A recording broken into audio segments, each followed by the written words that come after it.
What's up, everybody? Happy Friday!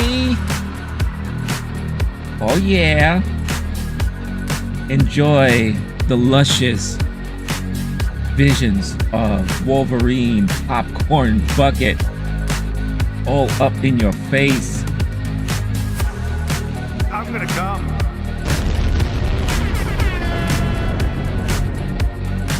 What's up, everybody? Renee in the house. Happy Friday. Happy Deadpool and Wolverine Day. Happy weekend to everybody. What's up? I'm glad to be here on this lovely Friday. I already see Star-Lord in the house. What's going on, Star-Lord? Ficon. I hope you're playing FIFA well. Hope you ain't losing. Jester also in the building. What's up, everybody? Really glad to have you on board here today. Hassan, what's going on?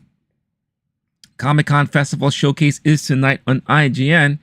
So for those of you who will be available to watch that, tune in for that. Thank you, Hassan, for the reminder. Personally, I don't watch IGN stuff, but you know, at least they have good coverage of Comic-Con and all that. There's another channel that I love every time this time of year that I don't know, I'm pretty sure they have an in with someone who does a lot of the videotaping at Hall H. I forgot what it's. I believe the channel is called At the Movies or something Movies. They get to record all the panels at Hall H at San Diego Comic-Con, and they post it on their YouTube channel. Now, obviously, they cut away whenever there's like a premiere of something or a trailer that's not supposed to be made to the public yet. They cut away all that stuff, but at least you get to see the conversations, the Q&As. You know, you get to see like the people go on stage, the big reveals like that. So I love that. So knowing that the Marvel panel, Marvel Studios panel is this Saturday at night, I'm pretty sure this channel is going to have a lot of that Hall H covered and put on YouTube. And I can't wait to check that out because obviously we're not there and they don't do a really decent job at allowing us, those who cannot make it, see these things, you know, remotely. So I love that there are channels like that that can do that kind of stuff for us who are not going to be there. So really, really appreciate channels like that. And I appreciate all of you, again, for tuning in on this lovely day. For those of you who have seen Deadpool and Wolverine, there is a poll on the chat right now. Let us know your thoughts. Is Deadpool and Wolverine the best MC movie since Avengers Endgame? Let us know your thoughts. And obviously today is going to be nothing but Deadpool and Wolverine talk. The way it's going to go is that I'm going to give my thoughts and review on the movie without any spoilers. No spoilers. I ask also those in the chat to keep the same way. Don't spoil anything just yet. And then later on, we will be talking my favorite moments of the movie. And obviously that's going to be filled with spoilers and all that. So that's just basically how that's going to go. You'll know when we can talk about spoilers the minute I have the spoilers tag up on the screen. So keep an eye out on that and we'll have fun like that. What's going on? Scourge chiming in on the vertical stream. He's watching the opening ceremony. That's right. That's happening in Paris right now. So I'm going to be watching the replay of that later on Peacock. So who else is excited for the Olympics? I am. I don't know why, but I'm such a sucker for the Olympics every time it comes around. I just freaking there are certain events that I love watching. And right now it's the Summer Olympics, so obviously I'll be watching gymnastics, but I also love archery. I love the track and field stuff is always fun to watch. I love volleyball, like the indoor volleyball. Not so much the beach volleyball, but I love the indoor volleyball because it's so fast-paced and it's crazy. I love watching soccer or football, depending on where you are. So I just love, I don't know, I get hyped up. And I'm going to lose sleep for the next 2 weeks because this damn Olympics is on. but I'm super excited. So who else is excited for the Olympics, or am I just the only crazy one? Starlord saying woke up, came online to do some downloading, and boom, catch the live stream. Yep. Today I decided to go a little early, 1 hour earlier than normal, because I just wanted to talk about this thing right away. Plus, I have to jet like around 4:30ish, closer to 5, because I have some things I need to take care of today on my end. So I'm glad you were able to chime in, to jump in early. Jester, hey, I was wondering before you get started, how much are the popcorn buckets? And I will tell you, because that's part of what I wanted to talk about, because I went a little nuts with that stuff. Just a little nuts with that stuff. And we'll talk about that in a little bit. Karthik, what's going on, Karthik? Karthik, let's not do any spoilers right now. So, I mean, I appreciate the comment, but I'm going to, and no fault to you, I am just going to remove this comment for now. I read it, and I know what you're saying, but I just don't want, we're not talking spoilers just yet, okay? And we'll talk about that later on. So I can't answer if Deadpool and Wolverine is the best since I haven't seen it yet. I'm not judging based on overhyping. No, Karthik, no worries, no worries. I'm sure you didn't know. I just want everyone to be able to enjoy a spoiler-free talk for now, and then once you see the spoiler tag I'm going to have on the screen, then we'll be able to talk spoilers there. But I read your comment, and I will address that later on. What's going on, Anoop? Anoop saying Deadpool and Wolverine is the worst movie he's seen in the theater. Best movie, Marvel movie is more. I like it. Okay, well, Anoop is not a fan of Deadpool and Wolverine, and I get that, and I will talk about that as well too. I figure, you know, I'm going to look at this movie from both lenses, you know, from a non-comic book lover or non-lover of just these superhero movies in general, and a more kind of critical mind when it comes to cinema. I'm going to talk about it from both points of view, because I do remember, I mean, not that I remember, but I do understand both sides. I really do. Karthik said, fun movie, didn't like the ending. Yeah, I can kind of see why that would be. Yeah, I agree with that. But before we talk about the movie, we might as well just jump into it now. And again, for those of you watching on the live stream, please don't forget, hit that like button. Everyone here would greatly appreciate it.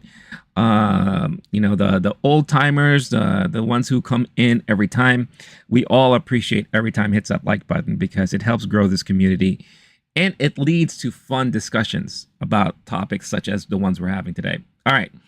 So I have to say, the marketing for this freaking movie has been off the charts. And I think that's one of the reasons why it's going to do so well this weekend in the movies.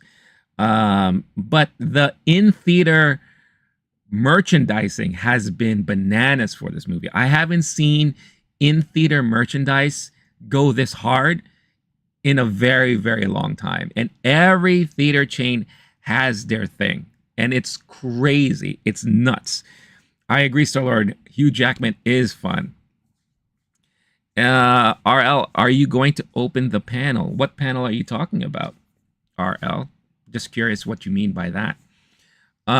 So what I did yesterday, and because I wanted to grab it, because I feel like it's very iconic, especially in the pop culture zeitgeist and all that, I had to get myself a Wolverine popcorn topper. I had to. I just had to. So what I did is I woke up very early yesterday, and the Wolverine popcorn topper is only at AMC theaters here in the United States. So there is an AMC theater. It's like a good 15-minute drive away from me. And I rushed over there around 9:30, got there at 9:30, and I bought a ticket. So I went to see Longlegs again, because I wanted to rewatch it, because I wanted to take some notes on it, because I'm planning to do like a video on it on the channel soon. And I was there with at least 15 other people who were just there just to buy this thing. And I had a good conversation with the guy. He's like, yeah, I'm actually supposed to be working right now. He's like a landscaper or something like that. And he's like, I'm on break. I took my break early because I wanted to run over here and get myself one of these popcorn toppers. I'm like, Well, there you have it. So I go in there, and yeah, basically, not only did I get a popcorn topper, bucket topper, but I got a popcorn bucket itself and a cup, which I have right here. The Deadpool cup. This is probably one of the coolest cups, and I don't normally buy these things, but I couldn't help myself. This thing is fantastic. And what makes this so nice is that it's full rubber, so it actually feels quality. It feels pure quality. Now, did I go a little crazy paying $29.99 for this thing? You bet I did. Do I think it's worth that? Probably not. But I went ahead and I bought it anyway. I guess what's good about this too is that you could bring it to AMC and they can refill it for you and all. Plus, it comes with a topper. So let me grab that. You get a choice of topper. And you had a Wolverine, you had Deadpool, and you had Baby Pool as your choices for topper. So I chose Baby Pool because I thought it was the funniest thing. Now the cups, they also have it available as Wolverine as well. Same quality, rubber, all that stuff. Very, very cool stuff. And it's just pretty damn neat, you know. So now I could add this as one of my house cups that I'll be using, you know, for everyday use and all that. So, and here is the Baby Pool topper. Hopefully you could see that. That is good old Baby Pool. And this sits right on top of the cup. You pop it in, and there you go. Now I have Baby Pool hanging out on my Deadpool cup. Now, Regal has their own set of toppers that you could buy individually. They have a Deadpool sitting in a movie theater chair, I think drinking a soda, and then you have Wolverine separately sitting in the same chair eating popcorn. So yeah, so this all in all, Karthik, costs $29.99. Is it worth it? Maybe not, but if you're a fan, then I think it's something worth picking up. Star-Lord, they not watching the movie, they just want popcorn bucket. That's the yeah. Well, showings yesterday started around 3 p.m. I guess that was the allowed time to start the movie. So being there that early, you couldn't see the movie. But I spoke to some of them that were there, and they said they all had their tickets for a later showing. So, for example, the landscaper guy, his ticket was for 9 p.m.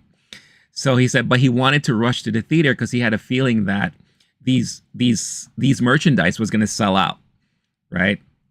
So he wanted to at least be able to grab it first, and then he'll watch the movie later. So Karthik saying the production design was terrible, and then Deadpool and Wolverine. So yeah, I'll talk about that in a little bit too. So of course, along with that, I had to get this guy. I just had to. How can you not? Full mouth and all. Fuck you, motherfucker. I had to. This was a necessity. I never got the Dune popcorn bucket topper, but this is the one I had to get because it's just glorious. It really is. What's going on, Tay Tay? Saying Deadpool and Wolverine is amazing. They saw it today. Deadpool and Wolverine is the best movie since Endgame. So there you go. There's someone who is a big fan of the movie. So yeah, so this thing is fantastic. Fantastic. This cost $39.99. Again, is it worth it? Wait, this 30. It may be $29.99. Don't quote me on that. It's either $29.99 or $39.99. Actually, you know what? What am I doing? I have the receipts right here. Let me be accurate for you guys. All right. So $29.99. Yeah. $29.99 for the Wolverine mouth. Because that's basically what you're getting. You're getting a Wolverine mouth. The cup was $24.99. Okay. So again, $29.99, and it does come with a bucket of popcorn. But the bucket of popcorn is just your regular, typical paper bucket. Like it's not something worth keeping onto. I threw mine away, but this can fit on any standard size large popcorn bucket that they sell at movie theaters. So, so yeah. But again, it's glorious. It's really fantastic. I couldn't help myself. I just had to get it. MJ2 Studios, what's up? What's going on? Chiming in on the vertical stream. I just saw Deadpool Wolverine and my face was just... That's my... Or have Wolverine do it for you. Emojis all across the board there. So, yeah. People are going to go nuts for this movie. I'm telling you, this movie is going to be bananas. Bananas. This movie, the projections right now is it's going to do like around 150, 160 million domestically. I think it's going to top 200. I at this point, I think it's going to be 200 because the theater yesterday at 4 p.m. in the afternoon was at capacity as if it was a nighttime showing. And I could only imagine at night.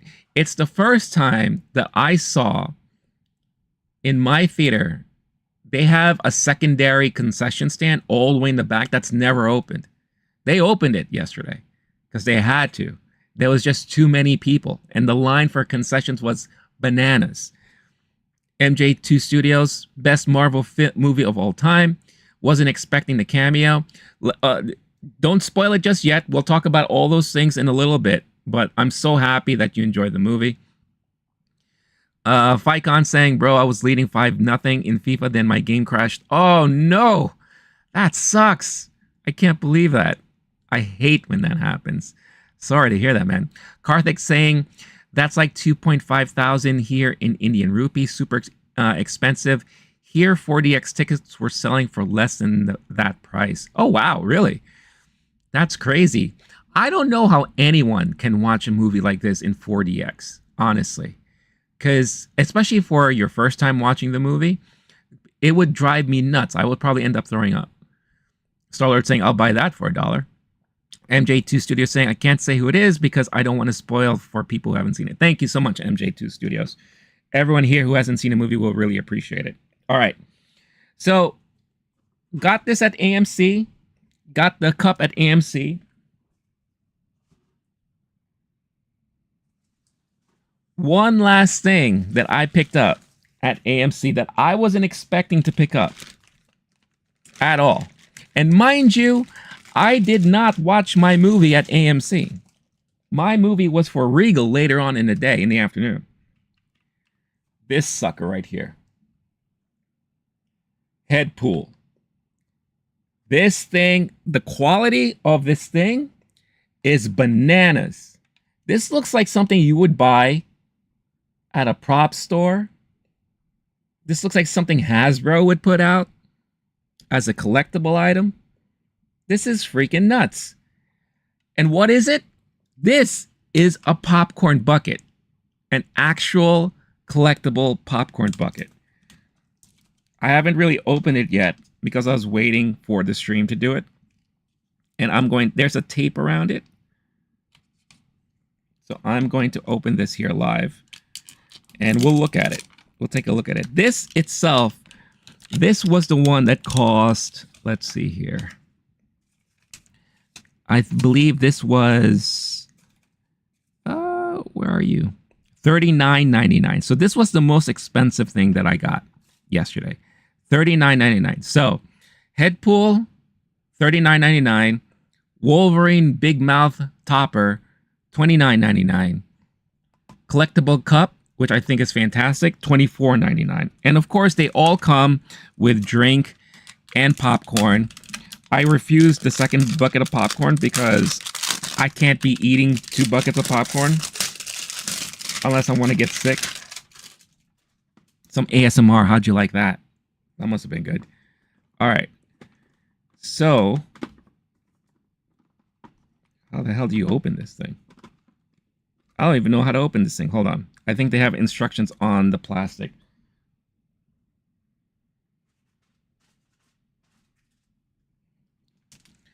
MJ2 Studios, in the theater, I watched it in. There were people who were standing because all the seats were full. I'm lucky I got a fifth row seat.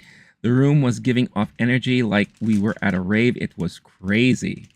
Oh man, where did you see it at, MJ2? Where are you chiming in from? Let us know. Because all I know is that the movie theaters here in the US, they would never let you stand up in the theater. But the energy was strong yesterday, all throughout. It really was. Oh, here we go. Got it. So, hardly ASMR. I'm sorry. I know. I wasn't planning it to be. All right. So here we go. We got head pull. And his head just like pops open like that. I'm trying to get a good view for the vertical stream. And inside is a collectible stand that you could like display him at. His little helicopter thing on the top of the head, if you know who Deadpool is. And this is no spoiler. I mean, you know, based on the trailers, that there are some other Deadpool variants that show up in the movie. You know, some of these guys, they only show up on screen for like not even a full minute. So it's crazy that they make merchandise like this, but it's hilarious. Jester saying movie theater popcorn makes him incredibly sick. If I eat too much without really having a full meal, I get sick too. But I don't throw up. It's down below. So here he is. Here's his little copter.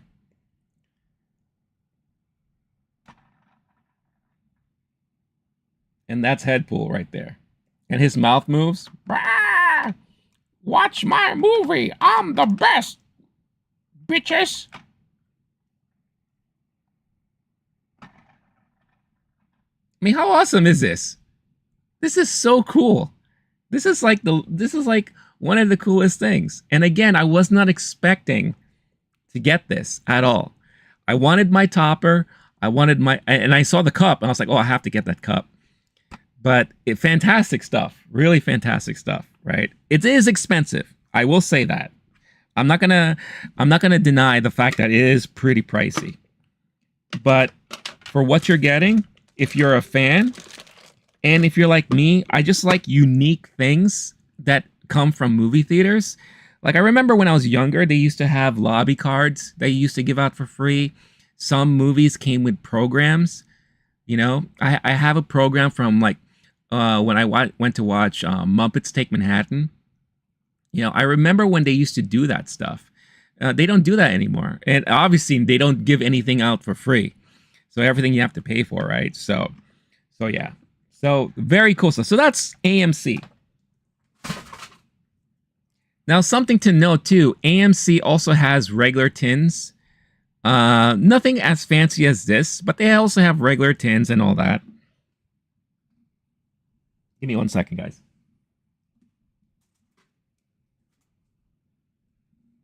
They have like regular tints you can get too, you know, if you didn't want to spend so much money on that stuff. And that, you know, they have like regular stuff that you can buy that's not like so fancy like this. So later on in the afternoon, I went to finally go catch my screening for Deadpool and Wolverine, which was at Regal. Regal had their typical tins that had like a figure attached to it. You could get one with Deadpool, you could get one with Wolverine. They have their own cups where you could do the toppers. It looked okay. Didn't look like anything fancy or crazy.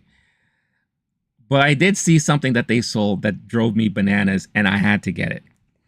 Started saying I love nachos and cheese. I do too. I also love it when it's the not the prepackaged ones, but I love the one that they pour over right there in front of you and add the jalapenos on top of it. Oh, it's so choice. I love that. I love that. And not a lot of theaters do that anymore. They always have the prepackaged stuff. Start a little popcorn, can't finish it. I agree. That's a great combo. MJ2 Studios, my friend here in Israel, has a private theater that can fit 3,000 people. Wow. 3,190 people if we have a full house and there's people who want to see the movie. Theater is built for concerts and movies. That's awesome. That sounds amazing. To think that you had a packed house like that just to watch Deadpool and Wolverine. That is fantastic. That's awesome. Quick reminder, everyone who's watching live, don't forget, hit that like button. For every like button that you hit, it brings a smile to Deadpool and Wolverine's face. I guarantee you. They told me. They told me before I went live. Guys, this is bananas. This one, what I'm about to show you is bananas. It really is. I don't know the practicality of this thing at all. But you know what? I don't care. What the living hell is this?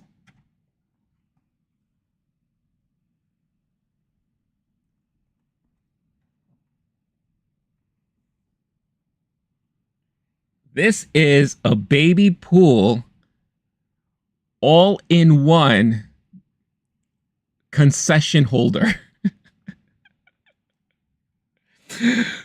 I'll explain, because not only could this stand alone to be a brilliant display piece in a background, which I'll probably have once I, do my move and all that stuff, but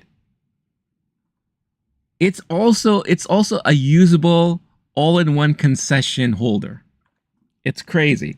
Now I need the instructions for this one to kind of figure out how to operate this damn thing. Let's see here.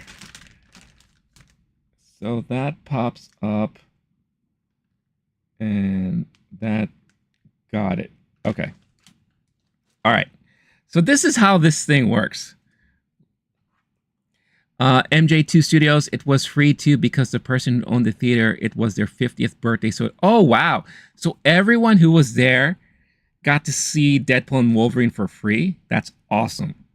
People could still tip if they wanted to. That sounds awesome. You had a great experience there. Star-Lord, for every like, Wolverine will not have whiskey dick for the claws. That is correct. That is correct. Okay, now they're going too far. What the fuck, movie theater? I know. This thing is freaking bananas. The practicality behind it makes no sense. So I push this button here, right? And that releases the top portion of the seat, right?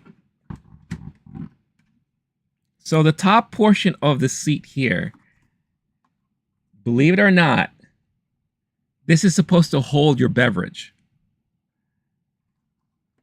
There's where you put the straw. And this comes with its own straw. So you put the straw inside here, and this is how you would drink your drink. Now, how do you get in there? You pop open this top, and it's like a little canteen. So you put your drink in here, and there you go. You have your little beverage. The popcorn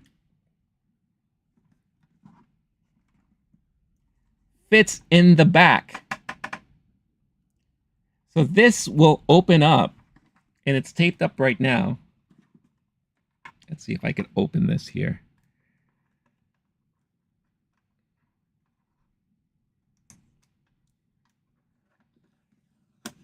Give me 1 second, guys, as I peel off the tape here.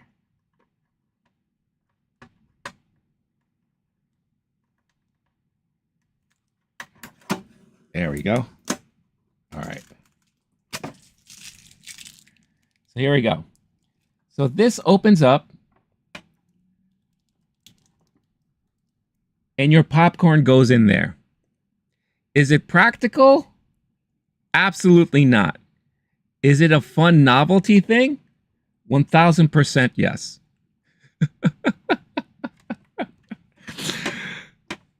So there you go.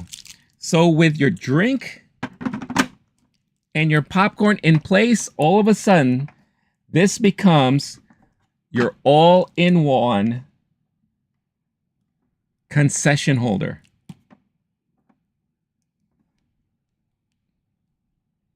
Plus, it looks pretty damn awesome as a display piece. So this was the major offering at Regal Cinemas. And this cost $39.99 for this. And of course, it comes with its own straw. $39.99 for this bad boy. Is it worth it? How big of a fan are you? That's how I'll phrase it. How big of a fan are you?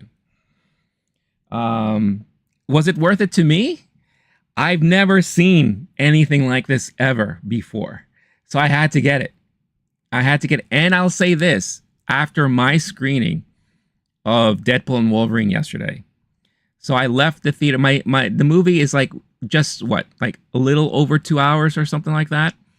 So I like around 7 o'clock is when I was heading out. I checked the concessions just out of curiosity.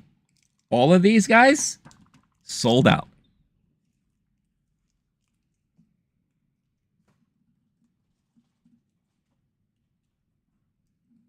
Completely sold out. So I could only imagine how it was at AMC with their popcorn topper and stuff. Those things are probably all sold out too. Why? Because people get into the craze. People get into the craze of it all. You know, it's brilliant marketing, it's brilliant retail, point of sale, spur of the moment shopping. Everyone goes in there probably not expecting that they're going to walk away with something. But the minute they see it, and I'm sure if they have kids, well, you shouldn't be bringing kids to this movie. But if you have teenagers with you, they're probably like, oh, that's pretty dope. I want that. Boom. You made your sale right there. Right. So it's amazing, the marketing behind it all. I spent so much money. I kind of regret it. But at the same time, I kind of don't, you know, it's just a once in a lifetime thing. And, you know, again, it's just, I got caught up in the fever of it all. I will say the fever got me, guys. Fever got me. But you know what? It's fun. It's fun. And when I have my new setup, like in the next, 3 months or something like that, I'll make sure that they're nicely displayed behind me. And it'll be part of the set. And I can't wait. I'll love every minute of it. Jester saying, that is awesome. Star-Lord, a cup holder. I would never have guessed. Star-Lord, make that money, y'all. The economy is booming. Jester, me and my dad got the Deadpool and Wolverine friendship necklaces. Oh, that's awesome.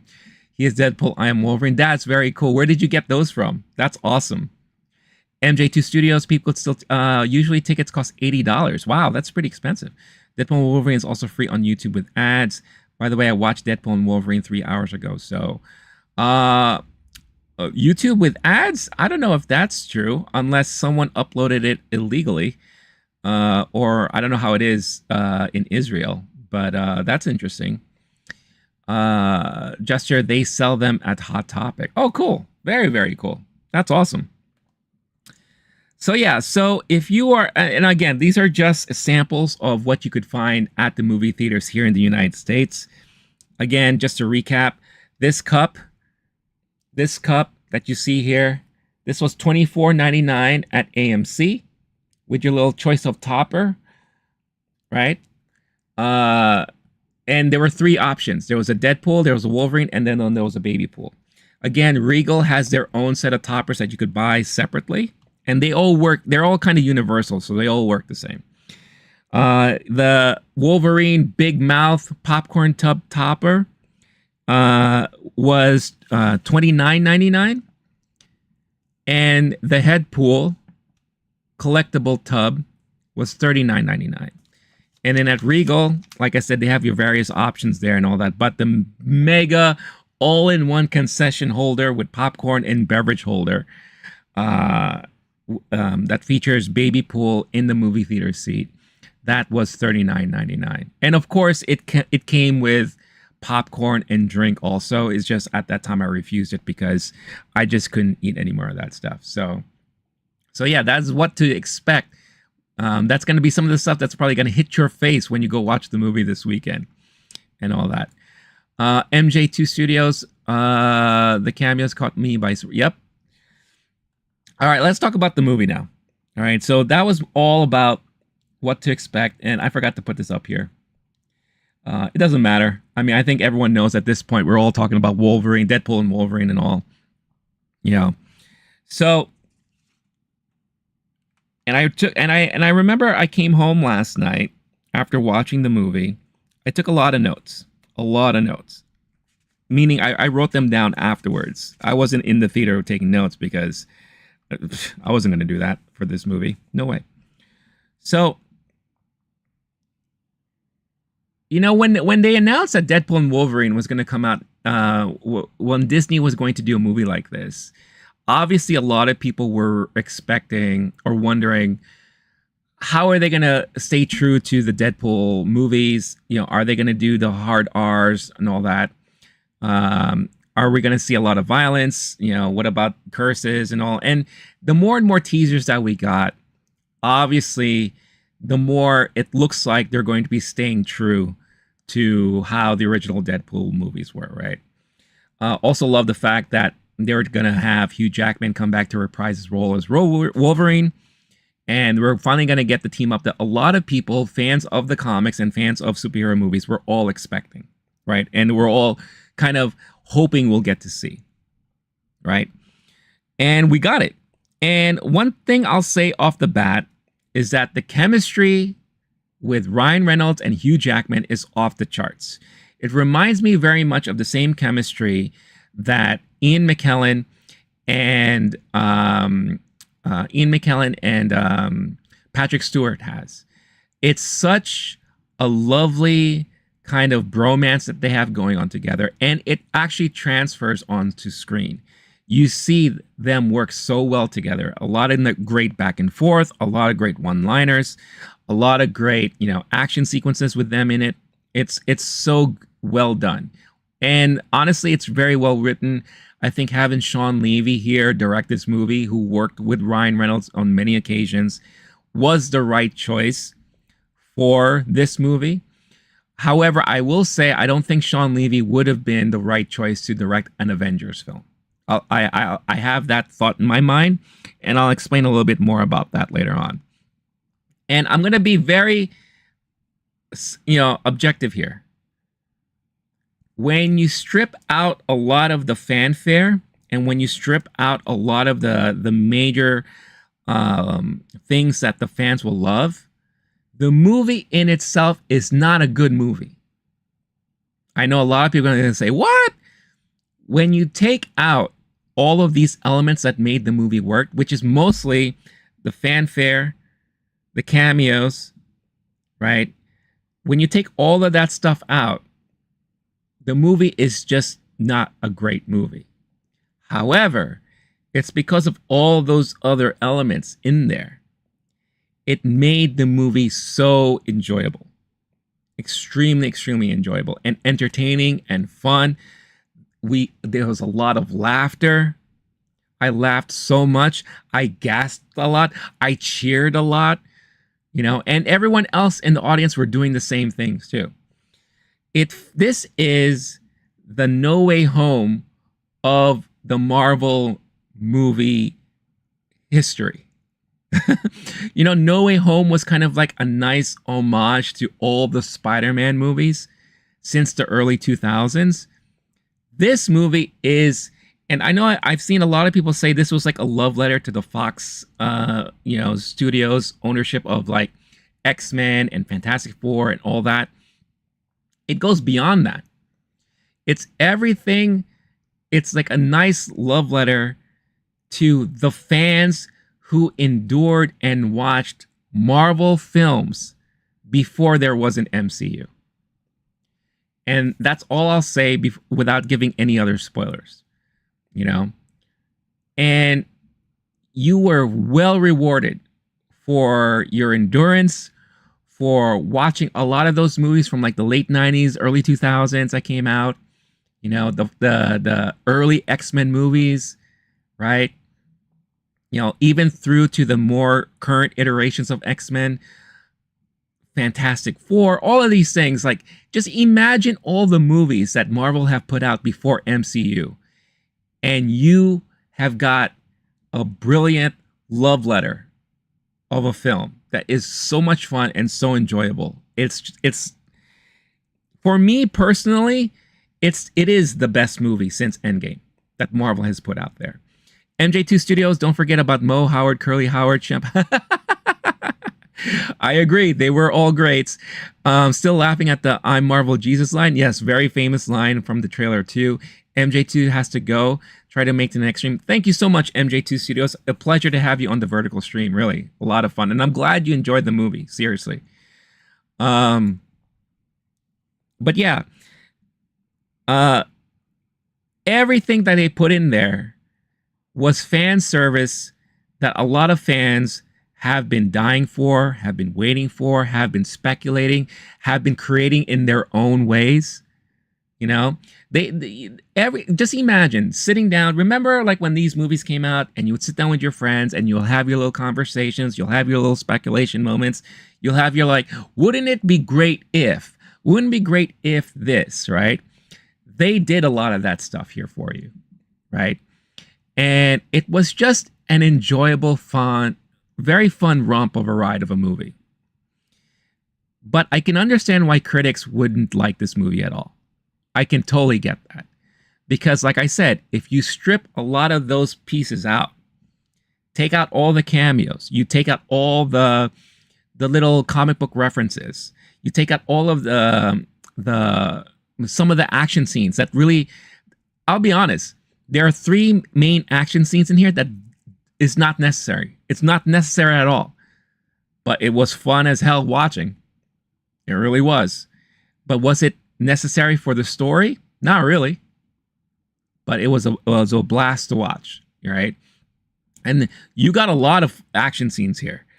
In the first, maybe I want to say 10 minutes of the movie, right? The whole opening sequence, especially during the whole opening credit sequence, if you were wondering if Disney was going to go there, they fucking went there. And then some. And I felt like a lot of those moments were done to kind of just prove to us, the audience, that, oh no, Disney is on board with a lot of this stuff that we're doing. And they went full on hard with a lot of the gore, a lot of the blood, a lot of the violence. Yeah, you had a lot of cursing in there, but they would poke fun at themselves and the Disney Corporation about how much they can say, how many times they can say a certain word, what they couldn't talk about. There's a running joke about cocaine and drugs, and how, oh, no, we can't talk about that. Disney doesn't like that. That's the one thing they said we couldn't do, but they would still do it in other ways, you know? And they were very open and free to make fun of the Fox era, Fox Studios, Disney Studios, Marvel Studios. They made, no one was safe. It was open range. They even made fun of DC. You know, because if you remember, Ryan Reynolds also had his stint in DC. You know, he always made fun of his Green Lantern thing and all that, but they made fun of everything. I didn't even have a chance to write down of all the different jokes that they did because there's just too many. Sometimes people will be laughing so hard at one thing that you would miss the following thing, right? There's a great one line that I love. You know, the whole suck it, Fox, that he does. And it's not like a big spoiler, but it was such a brilliant fourth wall breaking moment. It was just amazing. Let's see. Let me just go back quickly to the chats. Sorry if I missed anything. Sword saying, I want a Magneto chair so your ass can stay sitting and not to buy anything. That's a good point. Star-Lord 7 burning my wallet like Negasonic Teenage Warhead. By the way, is she in the movie? Yeah, everyone that you know from the first Deadpool movies is there. With the exception of, and I'll just say this straight up so that, you know, at least expectations are out there. No Domino, no Bedlam. No, Bill Skarsgård. They're not in the movie. Domino, I don't know why she wasn't in the movie. The others, give or take, I really, it doesn't really matter to me. But everyone else that you know that were main staples in the first two movies are in this movie. Marvel Jesus and X-Men Disciples. Dude, that is a good comic book name. Colossus is like Peter because he is like a rock. Hard like one too, I heard. Quick reminder again to everyone watching. Don't forget, hit that like button on the stream. Every like button you get, it gets Wolverine and Deadpool closer and closer to each other in real life. Also, don't forget, there is a poll in the chat right now. If you have seen Deadpool and Wolverine, let us know if you think this movie is the best MCU movie since Avengers Endgame. Let us know. Started saying, I've seen her in the trailer. Now I remember. Yeah, there you go. So where was I? So what else can I talk about without spoiling anything? Let's talk about the villains real quick. So the one criticism I do have, and even though I do love the character of, Xavier's sister in this, and I don't think that's a spoiler to anybody. You've seen her in the trailers, and I think they've already made it kind of known in the trailers that's who that is. Let me just hold on. Let me just look this up real quick. Something here. Give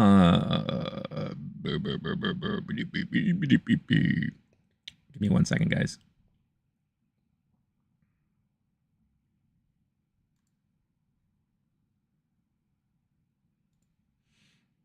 All right. So even though that is a very interesting character, and I like what she can do, overall she was kind of weak. The TVA guy that you saw in the trailers, the guy from Succession, he came across as a little too campy and corny, in my opinion. So the one thing that this movie does suffer from is a little bit of the weak villain problem that Marvel seems to have. Now, I don't know if we're ever going to see her, bald head, in a future movie in the universe moving forward. I don't know. The TVA is still very active and present here. So, obviously there is still potential that we're going to see those people in the future. But overall, I thought they were kind of weak, in my opinion, right? Most of the movie really truly focuses on Deadpool and Wolverine. This is like one of your buddy adventure movies, like road trip type of movies. It reminds me also very much of like 48 Hours and Another 48 Hours, because you have two people that can't stand each other, but they have to work together to accomplish something. I got a lot of those same vibes in this movie for me. Also, speaking of people who return, I do feel like we never got enough of the old gang together. We got glimpses of it here and there, especially in the beginning. But since they did so much and so much adventure work and so much other things and other people showing up, that I felt the lack of having these characters along for the ride throughout the whole movie. They do show up, and they do show up in very interesting moments of the movie, but I do feel like overall, I would have loved to see them more. Great soundtrack, awesome soundtrack, nice throwback songs from like 80s and 90s and 2000s. Very good balance of humor, drama, emotion, action, like I mentioned before, even though, like I said, at the end of the day, when you strip everything down, there are three main action sequences that are not necessary.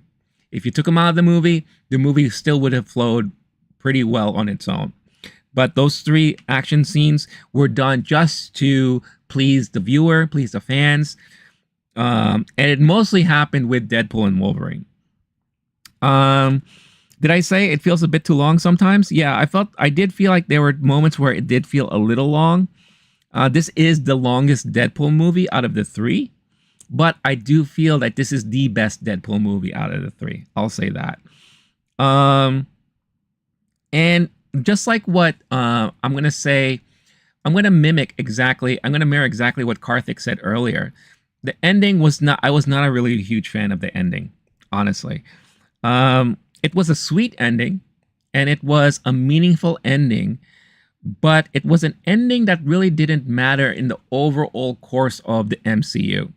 One of the biggest speculations that we had going into this was, and you heard this from a lot of people, me included. We all said, "Oh, this is gonna garner in the next phase of the MCU. This is gonna show us where the MCU is gonna go from here." I will say this off the bat: it doesn't. Anything can still happen. This doesn't really show us a clear path of what the next phase will be. I don't think this even exists in any phase at all. This feels like a standalone movie, but in a very Deadpool way, he's a disruptor. He disrupts things within the universe, just like in the comic books. You know, you'll go years, issues, and all that without him showing up, and then he'll just show up and he'll disrupt things full on. That's what Deadpool does, and that's the charm of Deadpool. That's the humor behind Deadpool, right? So this was just like another disruptor moment. They made fun of the multiverse a lot, you know, because obviously that is like the biggest problem right now.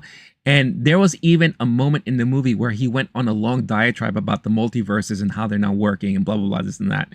So I thought that was hilarious. Again, they were not shy of poking fun at Marvel, at Disney, at Kevin Feige, at Fox, the whole deal with Fox. You know, they didn't shy away from any of that stuff. But when the movie ended, in a way, it made me feel a little confused and questioning a lot of things. And at the same time, it didn't feel like it made a perfect transition to whatever next phase we're going into, right? Or whatever Marvel's planning into. If anything, it just showed us that they are open to endless possibilities and acknowledging things that they've done in the past and reconciling. If anything, this movie was a great acknowledgement of everything that they've done in the past and acknowledging the faults, but also closing up on all the other stuff that came before the MCU. But at the same time, it also kind of tells you that anything is possible. And they are open to acknowledge if it makes sense and if the story rings true to want to do all that stuff. Started saying a fan of the Madonna. I'm glad they got her song. Yeah, I'm glad that they were able to convince her to use the song too. Like, I love reading the articles of how they met up with her and all that. Very heavily promoted, like you said. Final Trailer was the best. I never saw it, so, but you know, maybe I'll get a chance to watch it now that I've seen the movie.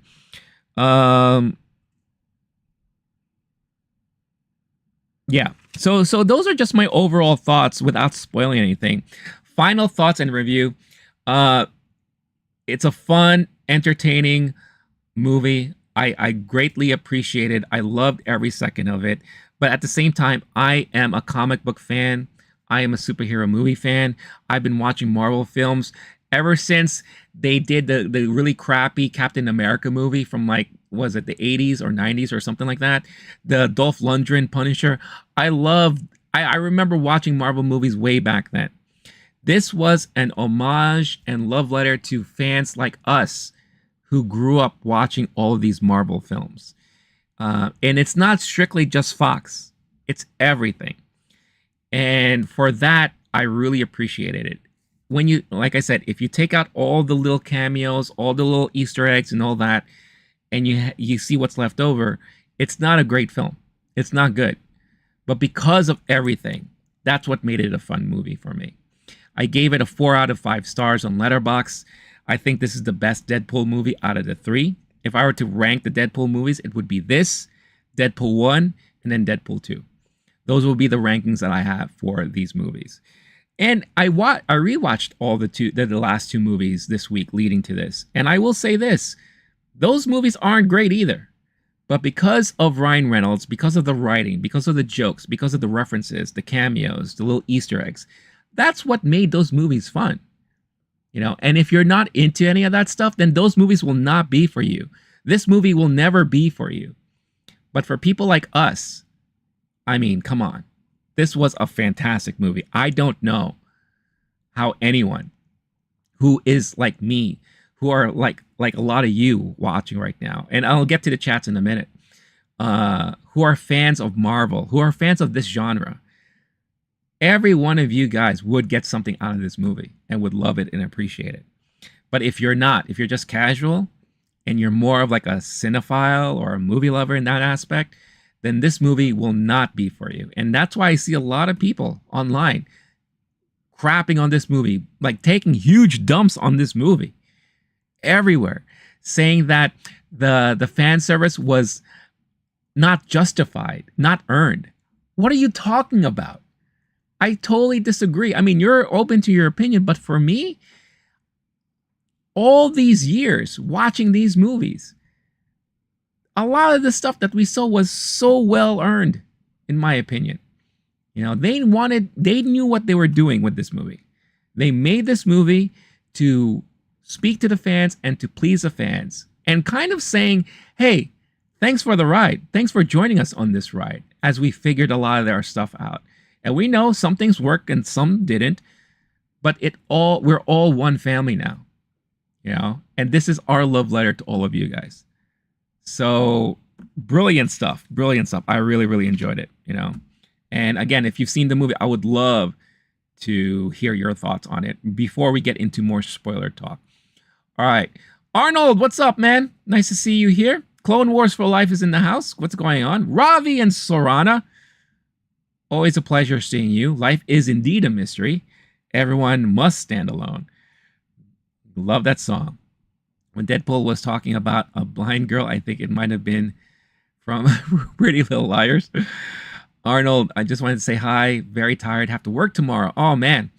Well, hang in there, man. I know your schedule, you're not used to it just yet, but I'm glad you were able to say hi, and I hope you can get some good rest for tomorrow. Let's see. Jester, did I see the Bob Dylan biopic trailer? I did. I avoided looking at all the other trailers that was playing because I'm still trying to do like a reaction video to them, but I couldn't help but look at the Bob Dylan one. Can we talk about Oscar Beatty a little bit? I think this is going to be a huge, highly talked about film when this comes out, and I think Timothée Chalamet looks actually pretty damn good. That's gonna be your typical Oscar bait movie, and I'm all in. I'm all for it. Without a doubt, the best DP2. Oh, you like Deadpool 2? All right. It's earned because the whole movie is invented as fan service. The movie shines with fan service. I agree, but I think a lot of people just don't realize that. I think a lot of people just won't understand that these movies were done to just acknowledge the fan base and have fun with the fan base. Give us something that we've been wanting to see. So it's just really, really, it's amazing. And then when people finally see this movie, it made me think of growing up. I remember watching a certain movie that I won't get, that will spoil things, in the theater opening weekend. I worked at Starbucks in Times Square. My friends met up with me after work, and we all went to the local theater to watch this movie because it was the first time that we said, wow, this is an interesting film, and it's based off of a Marvel comic, and we can't wait to see it. And it reminded me of those days. And it was just amazing stuff that they did here. Clone Wars saying, he has a competition tomorrow. Month leave, so I won't be able to watch due to poor service. Just wanted to pop in and say hi. Hope your days. Thank you so much, Clone Wars. I really appreciate it all the time. Doing really well, man. And I hope I wish you luck on your competition tomorrow. Where's it at? If you're still here, let us know where it's at. Jester, it's the most in tune Bob Dylan will ever be. Well, I will say this. Bob Dylan's way of singing, I think, will fit Timothy's way of singing better. Because the weakest thing about Wonka, and I loved Wonka, by the way. I thought Wonka was great, is that I felt a lot of his singing fell flat a little bit. So I do think that the Dylan movie will fit his type of voice better, in my opinion, overall. Clone Wars' competition is in Alabama. All right, well, have fun in Alabama there, Clone Wars. And again, wish you luck. I'm looking forward to hearing the results tomorrow. I mean, not tomorrow. Whenever I get to see you next time. That's what I meant. All right. Before we get into spoiler stuff, I'll leave the floor open to you guys. Let me know your other thoughts about the movie without spoiling things. At least for those of you who have seen it. And if you haven't seen it yet, if you have any questions about it that you would love me to answer, I will be more than happy to do so while I'm just checking my phone to make sure that I'm not missing anything. Give me 1 second, guys. Sorry.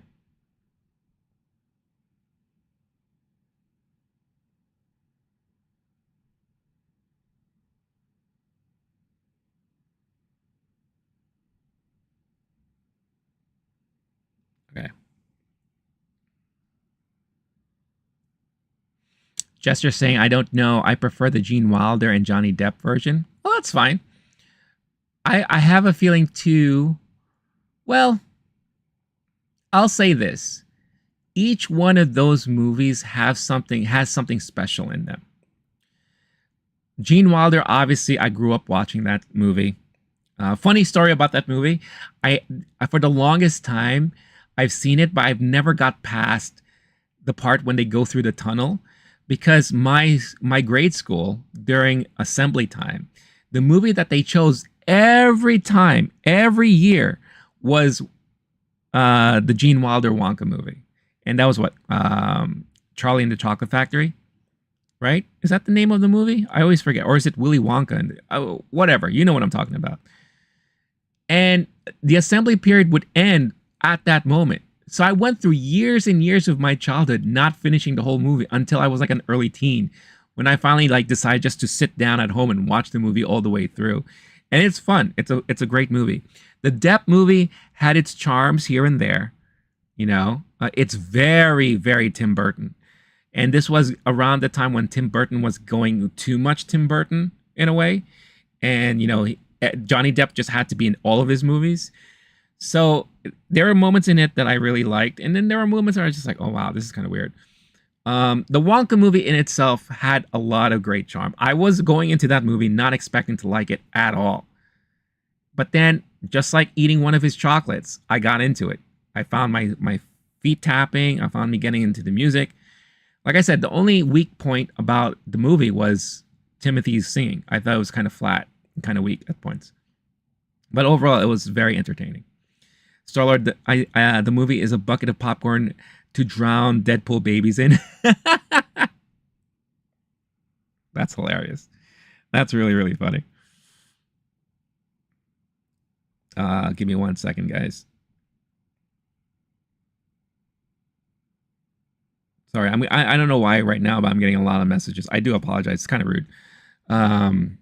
It's just I want to make sure that whatever I'm doing tonight is not interrupted at all. Also, outside of Deadpool and Wolverine, obviously, I would love to hear what you guys are planning for the weekend. Oh, I will say this too. I think for the first time this year, outside of, like, for example, I said that I watched Long Legs for the second time yesterday because I did that mainly because I wanted to take notes for a video that I'm planning to work on. But this is the first time that I felt a day after I watched the movie that I want to go out and watch it again. That's another reason why a movie like this is going to do so well this weekend. You're going to have tons and tons of repeat watchers, repeat viewers, people going to watch this movie twice, 3 times at the end of this weekend. They're going to be rewatching this movie for the next week, the next 2 weeks. And it's meant for that. It's really meant for that. You know, there's so much that happens that you could easily miss things so easy. that when you watch it for the second time, you can catch so many different things. And I think it's a fun movie. It's 200 million. I think it's going to be 200 million at the end of the day, at the end of the weekend. Jester, before I have to leave, spoilers, how is Discord survey coming along? Still working on it. Still working on it. I don't have I don't have like an estimate as to when it's done. Like I said, I have a lot of things happening behind the scenes right now. Just not to divulge too much, but to keep it short, I'm moving my mom somewhere, then moving myself to her place, and then getting this place ready to be sold. So, and that all needs to happen in the next 2 months, 2 to 3 months. So I have a lot of stuff happening. So, but it's going to be done, and I'll let all of you guys know when it's going to be done. I plan to be an X-Man and rule the world. Rule the world! Rule the world! You do your Beyonce.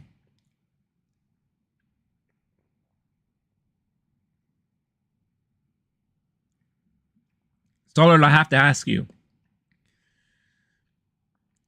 Would you be willing to watch this movie in the theater? I know you don't go, but would you think about it? Or are you just like, no, I'll wait?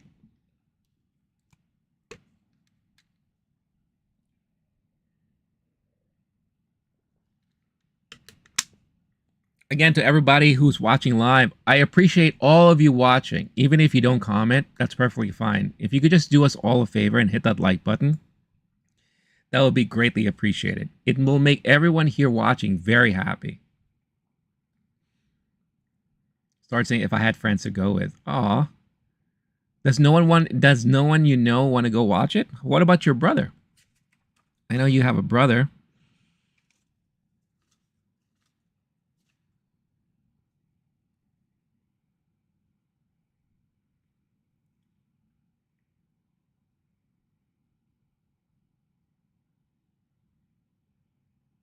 You don't like soloing the theater? I do it all the time. I've been going to the movies alone since I was 8 years old. Even maybe before then too, because I remember sometimes my dad would drop me off at a theater, and then he had to work, so I would watch a movie. But then, because he was a taxi driver in New York, so he would do a shift, come back and pick me up when the movie was done. Or sometimes it will be 2 movies a day like that. But I've been watching movies alone for a very long time, so I'm so used to it at this point that I don't even think about it. And I know for a lot of people, watching movies alone is hard. You know, I get it. But for me, sometimes I actually prefer it, to be honest with you. But I mostly watch movies alone.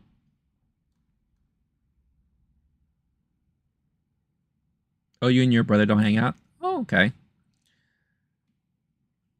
Well, I'll say this. If you did have a chance to watch this movie in the theater, I have a feeling you would love it. Because I feel like this has every element in it that you would really love. And like you said, and like I was saying before, the fan service, in my opinion, was well earned in this movie. Well earned. So when I see, like, I saw someone post on Twix yesterday, and I was just like, the visceral hate for this movie was just not even warranted, in my opinion. It was just so bizarre to see. And it was just, I don't know. Something must have been bothering this person, because it was pure hatred. And I don't think a movie like that, like this, deserves that type of hate. I'm trying to see if I could find it, because I was taken back by it. I really was taken back by it.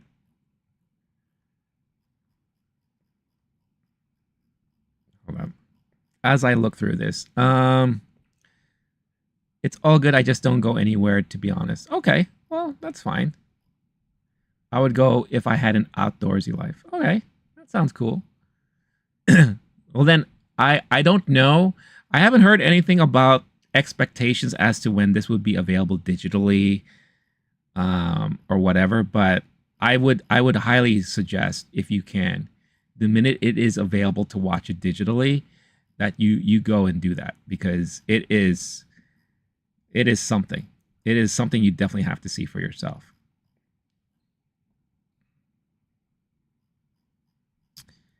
All right, let's see. I'm trying to find this. I should have saved it, but I guess a piece of me was just like, I don't like you right now for saying something like that. I mean, you're entitled to your opinion, but like I said, the visceral hatred that was put out there for this movie really took me back.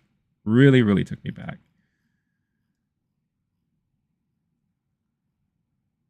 Star saying we'll see it eventually. Awesome. And I can't wait to hear your thoughts and opinions about it when you finally do.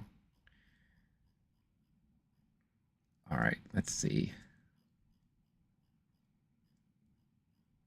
If I don't find it in the next minute, I'm just gonna move on, because I just really want to read this, because it is, again, I found it to be so out of nowhere. Let's see.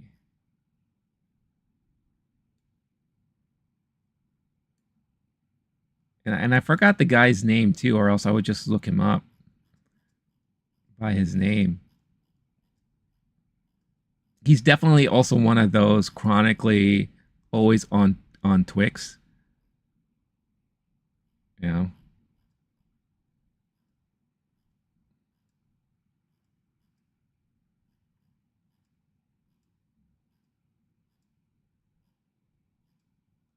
And why is Ice Spice hanging out with Kai Cenat? Jeez, I have so much to say about Ice Spice, but I'm going to keep it to myself. So I'm a Marvel fanboy, for crying out loud. Damn right, loud and proud. Do it. Ravi and Sorana saying play Fall Guys. I would, not today, but I would. That would be something I would do. I'm still planning a perfect day for a celebration stream where I play games with you guys to celebrate 10,000 subscribers. So I'm still planning which day would be best for that.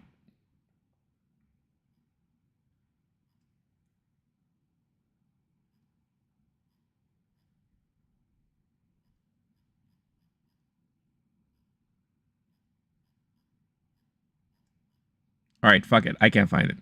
Oh well. Yeah.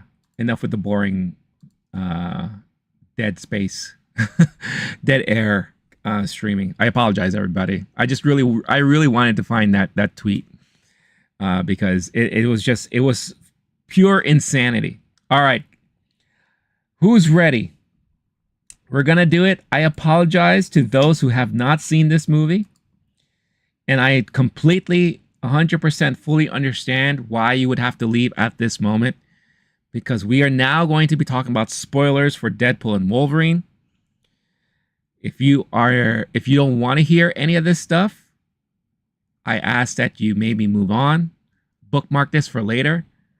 But we are going to talk about spoiler stuff for Deadpool and Wolverine. So everyone now is free to say your full-on spoilers, comments, thoughts, feedback, opinion about this movie.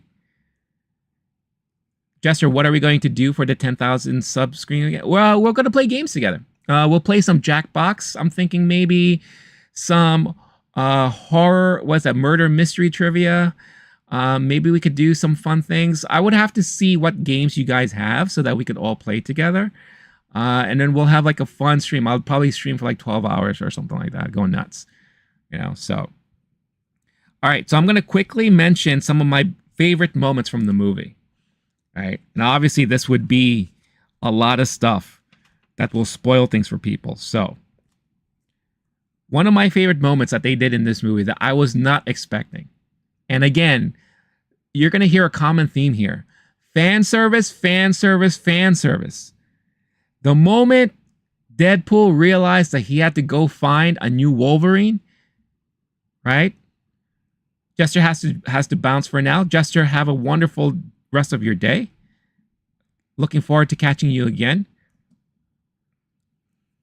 And then maybe next time we could have a more spoiler discussion, because I know you wanted to talk about some stuff. But the minute, because this is how it all plans out. This is how it works. Let's paint the picture real quick. All right. Deadpool lives in Earth something something, way outside of the main timeline that we are used to, the Avengers timeline, the MCU timeline.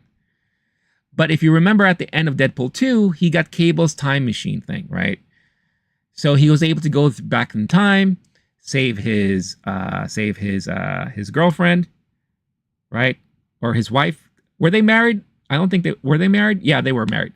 Save his wife. Correct the whole Green Lantern situation, right?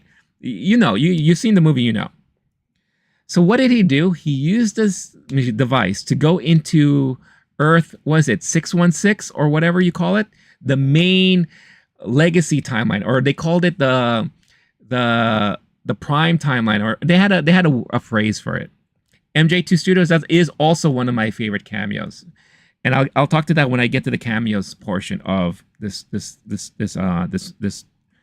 portion of the stream here. Starlord saying, in my Louisiana city, my movie theater is across the bayou, so it's pretty far across town. It's a beautiful area, though. Theater is on the side of the bayou. Wow, that sounds fascinating to me. If you ever get a chance to go there, take a picture, because I would love to see how that looks like. Or you could just tell me the name of the theater. I'm sure I could look it up on Google and all that.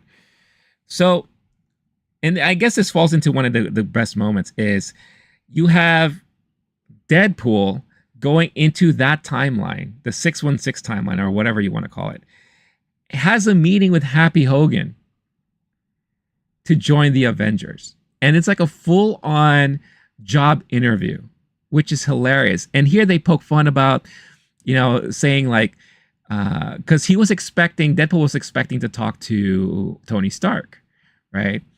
And he's like, are you sure I should be talking to you? I feel like I should be talking to the main guy. And it's like, well, the main, he's like, well, he's not available right now. And he's like, what, to make cameos?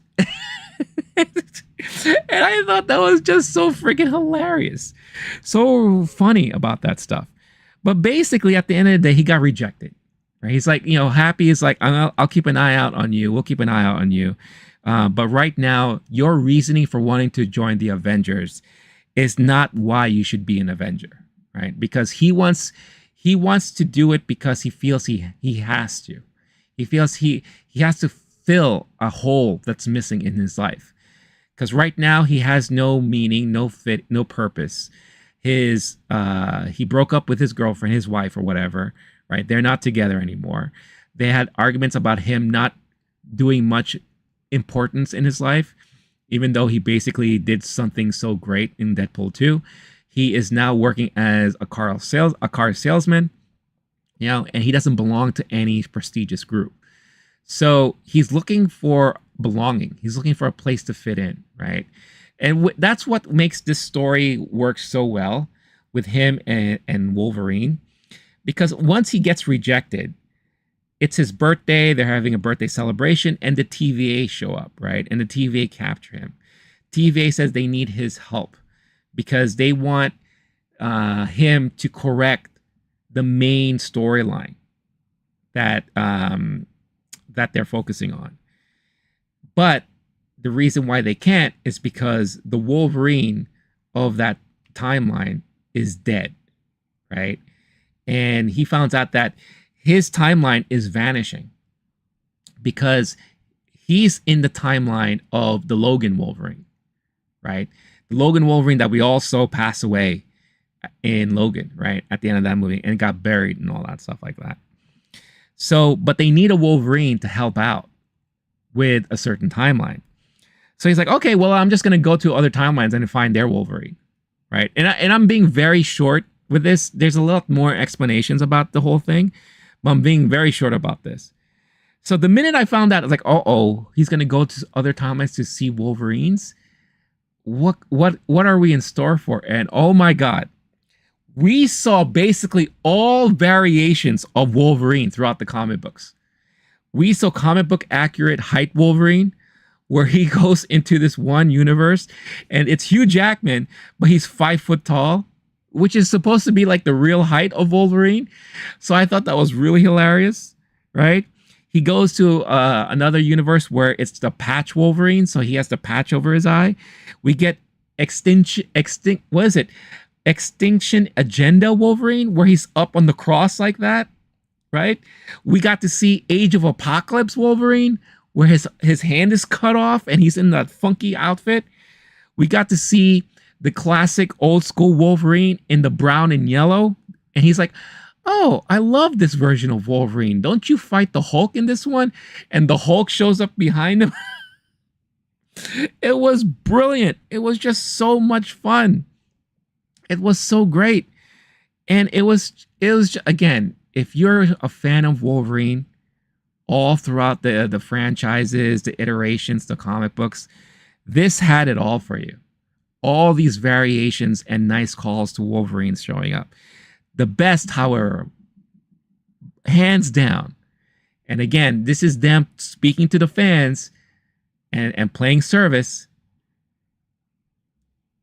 Henry Cavill Wolverine. The minute he turned around and Wolverine's like, oh, it's Calverine.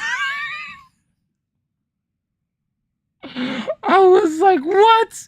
You got Henry Cavill as Wolverine? And oh my God, he looks fantastic as Wolverine, man. He is so bulked, and all that.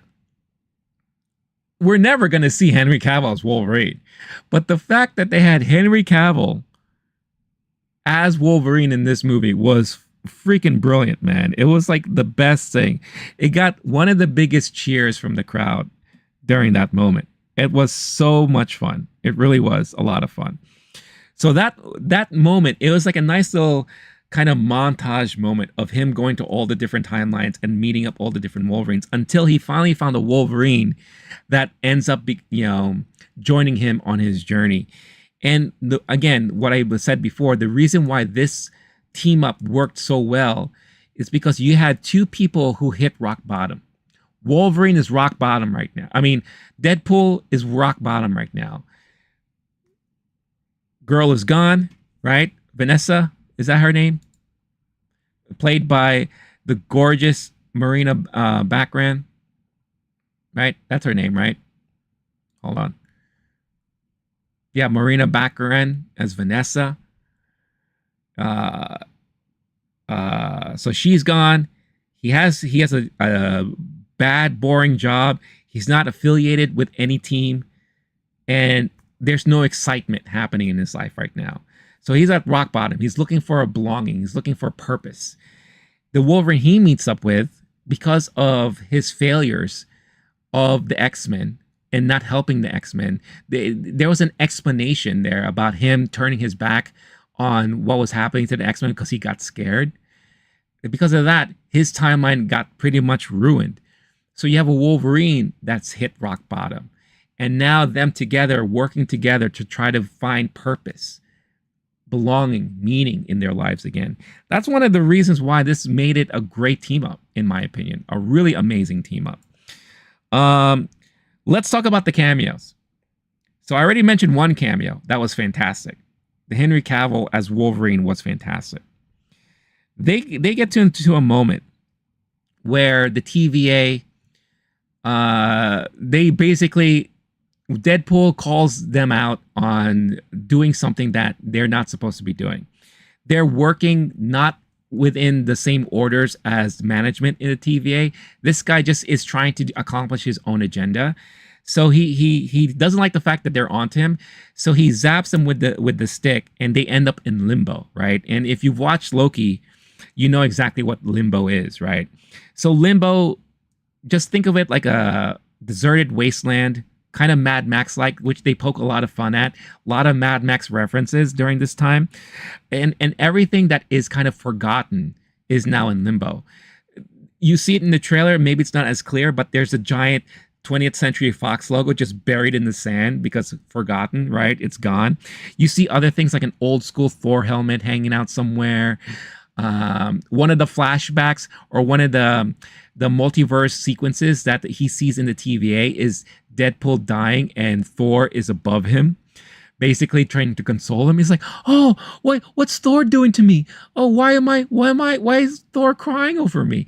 And that becomes a running joke throughout the movie too. So Chris Hemsworth is in this movie technically because of Thor. But once they're there, this is where we get one of the unnecessary fights, because you have Wolverine that's pissed off that he's now stuck in limbo. Wolverine who's like is still trying to figure things out, and they get on each other's nerves that they have their first fight.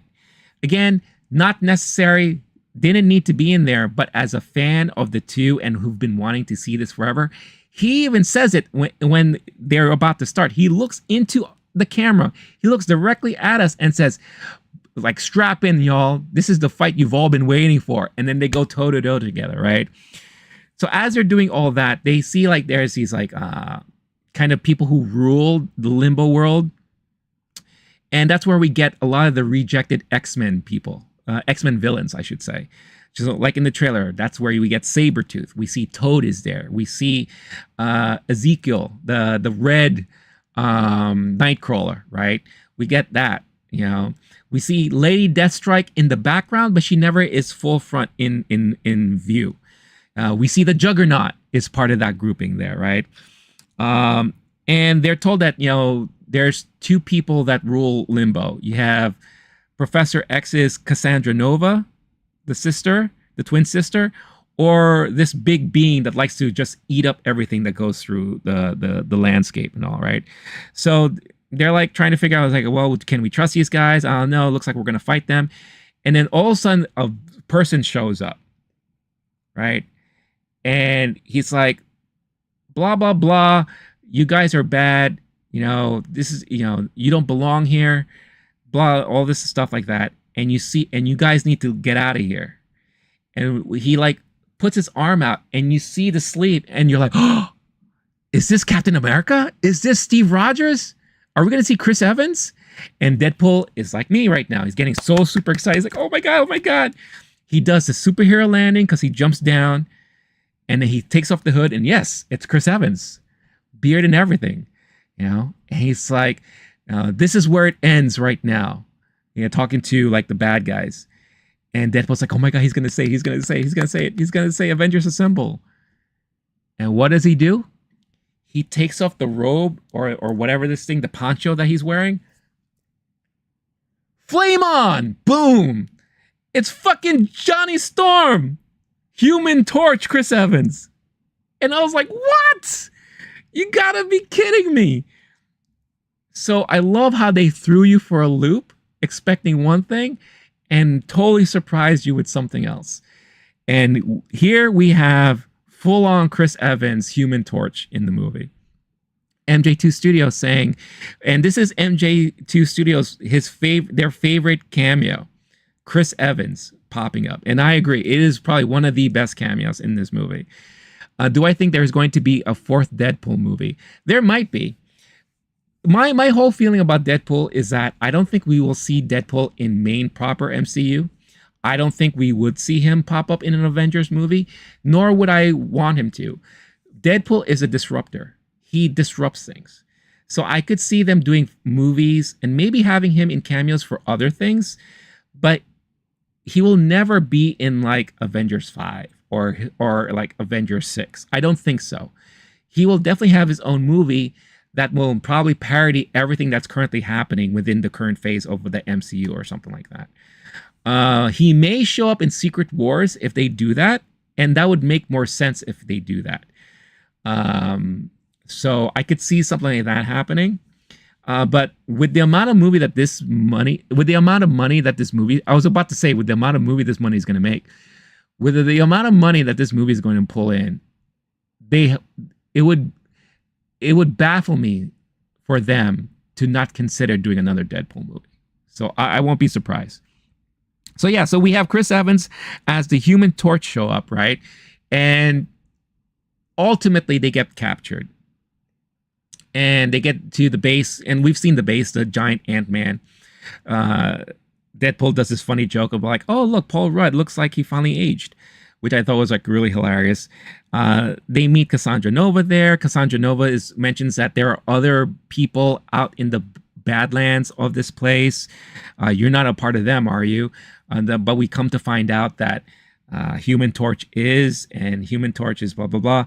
Deadpool does this thing where he's like, man, you don't want to know what he said about you. He said, and he went in this full-on diatribe about everything that Human Torch said about Cassandra Nova. And Human Torch, Johnny, he's like, I didn't say all that. No, don't listen to him. I didn't say any of that stuff. And she's like, oh yeah? Basically skins him alive in front of everybody, and he dude's dead. They didn't show him pass out, but dude's dead. Come on. No skin. Skins him alive, right? Which was like so brutal to see. And I forget at this moment, again, so much is happening during here, but they find a way to escape. And now their mission, their journey is to find these other people to help them find a way to escape limbo. They want to get back to the TVA to figure that stuff out, and ultimately to save Deadpool's timeline, because he's doing so because he doesn't want to lose his friends. He doesn't want to lose Vanessa, but the timeline itself is disintegrating. So he needs Wolverine to help out with that, because there's a device that the guy at the TVA is putting together that is called like a time ripper or multiverse ripper that's supposed to destroy existing timelines. And in order to defeat that machine, they need people that can kind of withstand the power of the timeline, and probably have to end up sacrificing themselves, right, to kind of destroy this machine. Think of it like Guardians of the Galaxy 1, where you're dealing with I forgot which stone it is. Is it the Reality Stone or the Purple Stone? I forgot which one that was. And if you remember, when he needed the entire Guardians of the Galaxy to help hold the stone and to be strong enough to kind of withstand the power, that's basically what happens at the end of this movie, and I'll get to that in a moment. So as they're going out and they're trying to find these other people to help out, they hop in a car, and again, we get another unnecessary fight scene where it's a fight that basically lasts 24 hours between Wolverine and Deadpool. And it takes place all inside of this damn car. And it's just crazy. It's just a crazy fight, so bloody, so gory. Remember, they both have regeneration powers. So it's a battle that will never end. And it's so crazy to see. Again, not necessary for the movie, but it was really fun as a fan to watch it. MJ2 Studio forgot to mention tips made up $3,000. Tips are going to be giving to charity. Oh, that's awesome. Big bravo. Big bravo to that theater that you went to. Now Studios has to go. All right, I'll catch you next time. Again, thank you for coming back. Really, really appreciate it. Star-Lord saying Deadpool is a universe of his own. Deadpool is Marvel Jesus, not the actual Jesus in reality, so he can't be in a normal universe. Well, I will say one of the things I will say about this is that you could see that Deadpool does suffer from like a Jesus complex, right? And that is to his detriment. And I think that's one of the reasons why things haven't been working out for him, as we see that happen in this movie. He feels he is the center of the universe, of attention, but he learns slowly that he's not. And now he's trying to deal with that, accept that, and correct all of those things because of it. Again, there's a lot of like deep, hidden kind of revelations Deadpool goes through here, and Wolverine too, in a way. So that's why there's a lot of stuff here to enjoy, not just the big cameos and the big action scenes and all that. There are hidden things in there that are very meaningful for the characters. And like I say every time, the minute you feel very attached and close to the characters, you care more about what happens to them, what they go through and all that. And they do that very well here. And especially knowing that this is not our Wolverine that we know, still, it made you want to root for him and want to like love him and things like that, despite him and his problems that he did and all that. So when they were done with this fight, the car gets hijacked and they get brought to a base, right? And this is where we get the full-on big cameo reveal of the movie. Cameos reveal of the movie. Because one by one, these people who are now these are the outsiders, the people who live in the outskirts of the borderlands or whatever like that. These are the people that Deadpool and Wolverine needed to find. In walking in, you don't see it right away, but all of a sudden you see Jennifer Garner, Elektra. What? And she looks fucking fantastic in her outfit and all that. Following up behind her, fucking Wesley Snipes' Blade, son. And he too looks so good. Unbelievably fantastic. Oh my God. Biggest cheer. Cheer number 2. Second biggest cheer. Freaking Wesley Snipes' Blade walks in. And Deadpool's like, oh my God, I thought you were a myth. I thought you never existed anymore. And then behind him afterwards, in full-on comic book accuracy outfit, Channing Tatum's Gambit. What? And he ended up becoming a butt of so many jokes because not only does he look ridiculous, but he tries to speak in a Louisiana French accent. Star-Lord, you would appreciate this. It sounded awful, and you couldn't understand it. And Deadpool would joke about it the whole time. He'd be like, I'm sorry, can you say that again? Are you speaking English? Is anyone understanding what he says? It is just hilarious because it looks so cheesy. It's like they tried to be so comic book accurate with his costume. It just didn't translate well on screen, but it was purposely done. You could tell it was so purposely done, and it was so brilliant. And then to round out the team there, we get Dafne Keen's X-23. And this is why I complained about revealing her in the trailer. Because when she popped up, no one cheered. No one was excited because everyone was expecting her to show up already at this point. And that's one of the things I wish they still kept secret. Because that would have just rounded out the whole thing brilliantly. It would have been a brilliant roundup of it all. You know?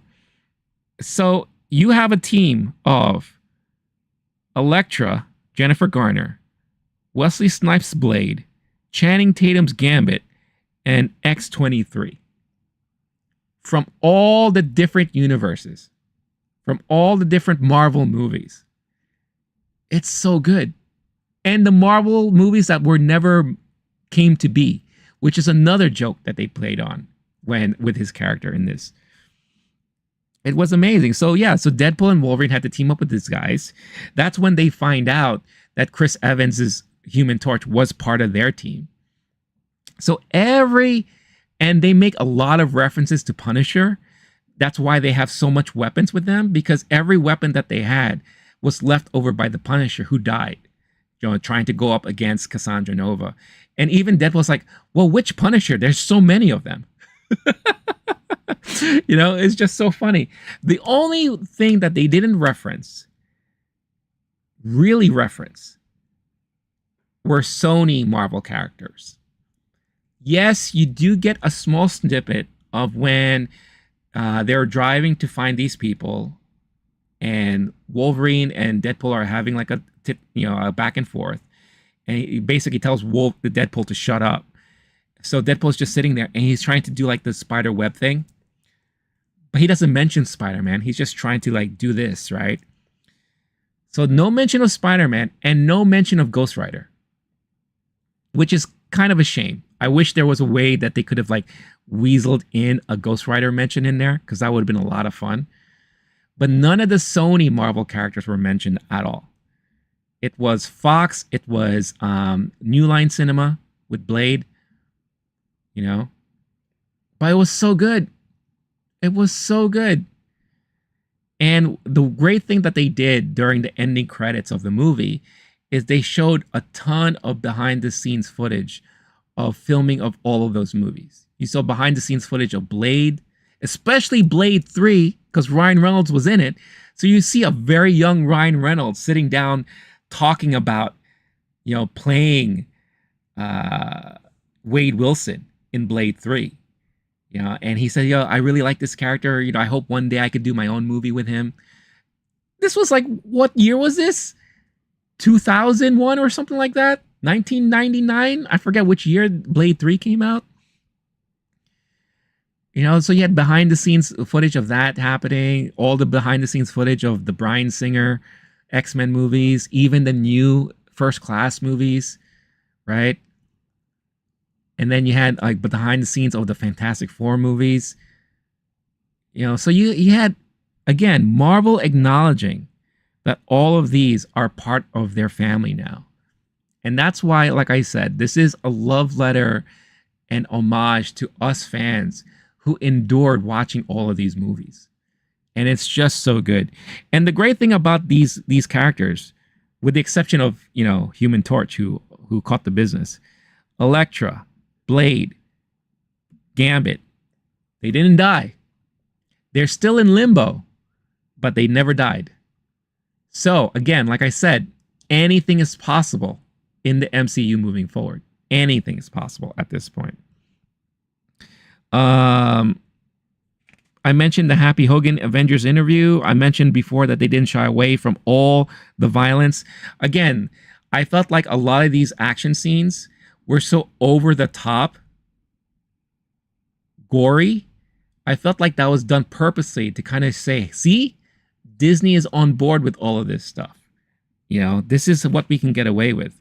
So again, a lot of great stuff like that. Again, a lot of great back and forth and not holding back on criticizing a lot of the missteps of Fox, Disney, Marvel, the Fox merger, all those things. It's just so much fun. And again, there's so many jokes and so many one-liners that I missed or I couldn't write down because it was endless. It was just an endless barrage. There wasn't any really that dull moment, with the exception of some like really poignant scenes. Like there was a great moment where the Wolverine is sitting down with X-23 and they have like a very heart-to-heart conversation, and she's like, you remind me a lot of him. I know you're not him and all that. And he's like, I'm never going to be that guy that you looked up to. I'm just not the right guy. And, she says this in the trailer too. And she's like, yeah, neither was he until he was, and it was just such a great moment, back and forth moment. I'm trying to think what else. So a reference to Doctor Strange, because that's how they were able to get the portal to get through. Also, I should mention Pyro was also part of the group, and Pyro at one point tried to backstab Cassandra because he was tired of being kind of like her lapdog, which he basically was. Which was interesting. So, they finally get back to the proper timeline that they're supposed to be at. And as they're about to approach the big device that they're supposed to take down, that's when we see another portal open up, and then we get a slew of freaking Deadpool variants. So all you comic book fans out there who love Deadpool, I never read a lot of Deadpool comics, but every iteration of Deadpool that you may like or know about showed up. All of them. Lady Pool, Baby Pool, Head Pool, Samurai Pool, whatever. All of these pools. It was a pool fest. And they had a giant battle with all of these guys. Mega battle. They do like this faux one shot as you see Wolverine and Deadpool going through the battle, fighting each pool. And this was right before the fight started. Another great big fanboy moment is when Wolverine finally puts on the hood and you see him full on mask and everything, whited out eyes, and Deadpool looks at him like, oh, you waited until now to do this? He's like, I only do this when it's a major fight. And I will say this too. This version of Wolverine is the most Wolverine we have ever gotten. This is Hugh Jackman being Wolverine times 50, times 100. Every little thing that Wolverine does that we've seen in comics and in the movies and in video games, he did here. The poses, jumping, some of the fight moves he does. This is the most Wolverine we've ever gotten in live action.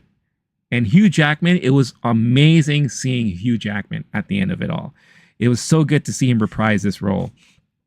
And there's even a joke that Deadpool makes to him. It's like, Marvel's going to keep you on for 90 years. Like, you're never escaping. And that came into fruition in a way because when they finally destroy the device, again, they do their Guardians of the Galaxy thing where they have to kind of merge these two conduits together and break them. Deadpool couldn't do it alone. He was trying to sacrifice himself. It was Wolverine who offered to do it, but then Wolverine was able to bust in there and help him out. So they're holding hand in hand, doing these things. Very Guardians of the Galaxy like. His shirt gets ripped off, and even you see Deadpool like even looking at his pecs and all that. It's just like, while this whole thing is happening. And they destroyed. Cassandra Nova's defeated. TVA guys brought back for interrogation at the TVA headquarters. Blah blah blah. This and that. The Deadpool fight finally ended because Peter showed up, and all the Deadpools in all their universes has a Peter, and everyone loves Peter. So when Peter showed up in his very unfitting Deadpool uniform, he's like, "Hey guys, let's not fight. We're all here together." And everyone's like, "Wait a minute, Peter? Peter? Oh my God, we love Peter!" Like that. And Peter was the one who brought peace to everything, which was the best thing ever. It was really, really funny. So when all that was said and done, Wolverine, Deadpool, they survived, right? And yes, Star-Lord, Wolverine totally berserker raged in this movie.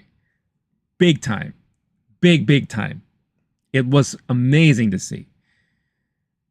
They do a nice callback to the first Avengers movie. It's like, hey, you want some shawarma? Yeah, let's go. I can eat something, which was like great and all, right? So they're there, and then they said, did you know that it's the Avengers that put shawarma on the map? It's just so funny. Again, the dialogue is just so brilliant. But here's the thing. Now, if you recall, Deadpool went to the main Avengers timeline, the 6161 time, right? Whatever. That's all the Marvel stuff that we're used to. Avengers, Iron Man, all those things. Deadpool lives in another universe where we had a lot of the Fox stuff, right? That's where his friends, family are. So he goes back because he was able to save his timeline. Everyone's alive. But who's there with him? Hugh Jackman, Wolverine. They're all sitting together, having dinner, having a party, right? Of course, Peter's there. Dopinder is there. Blind Al, Yukio, Negasonic. Buck is there. Colossus is there. And who else did they bring with them? X-23.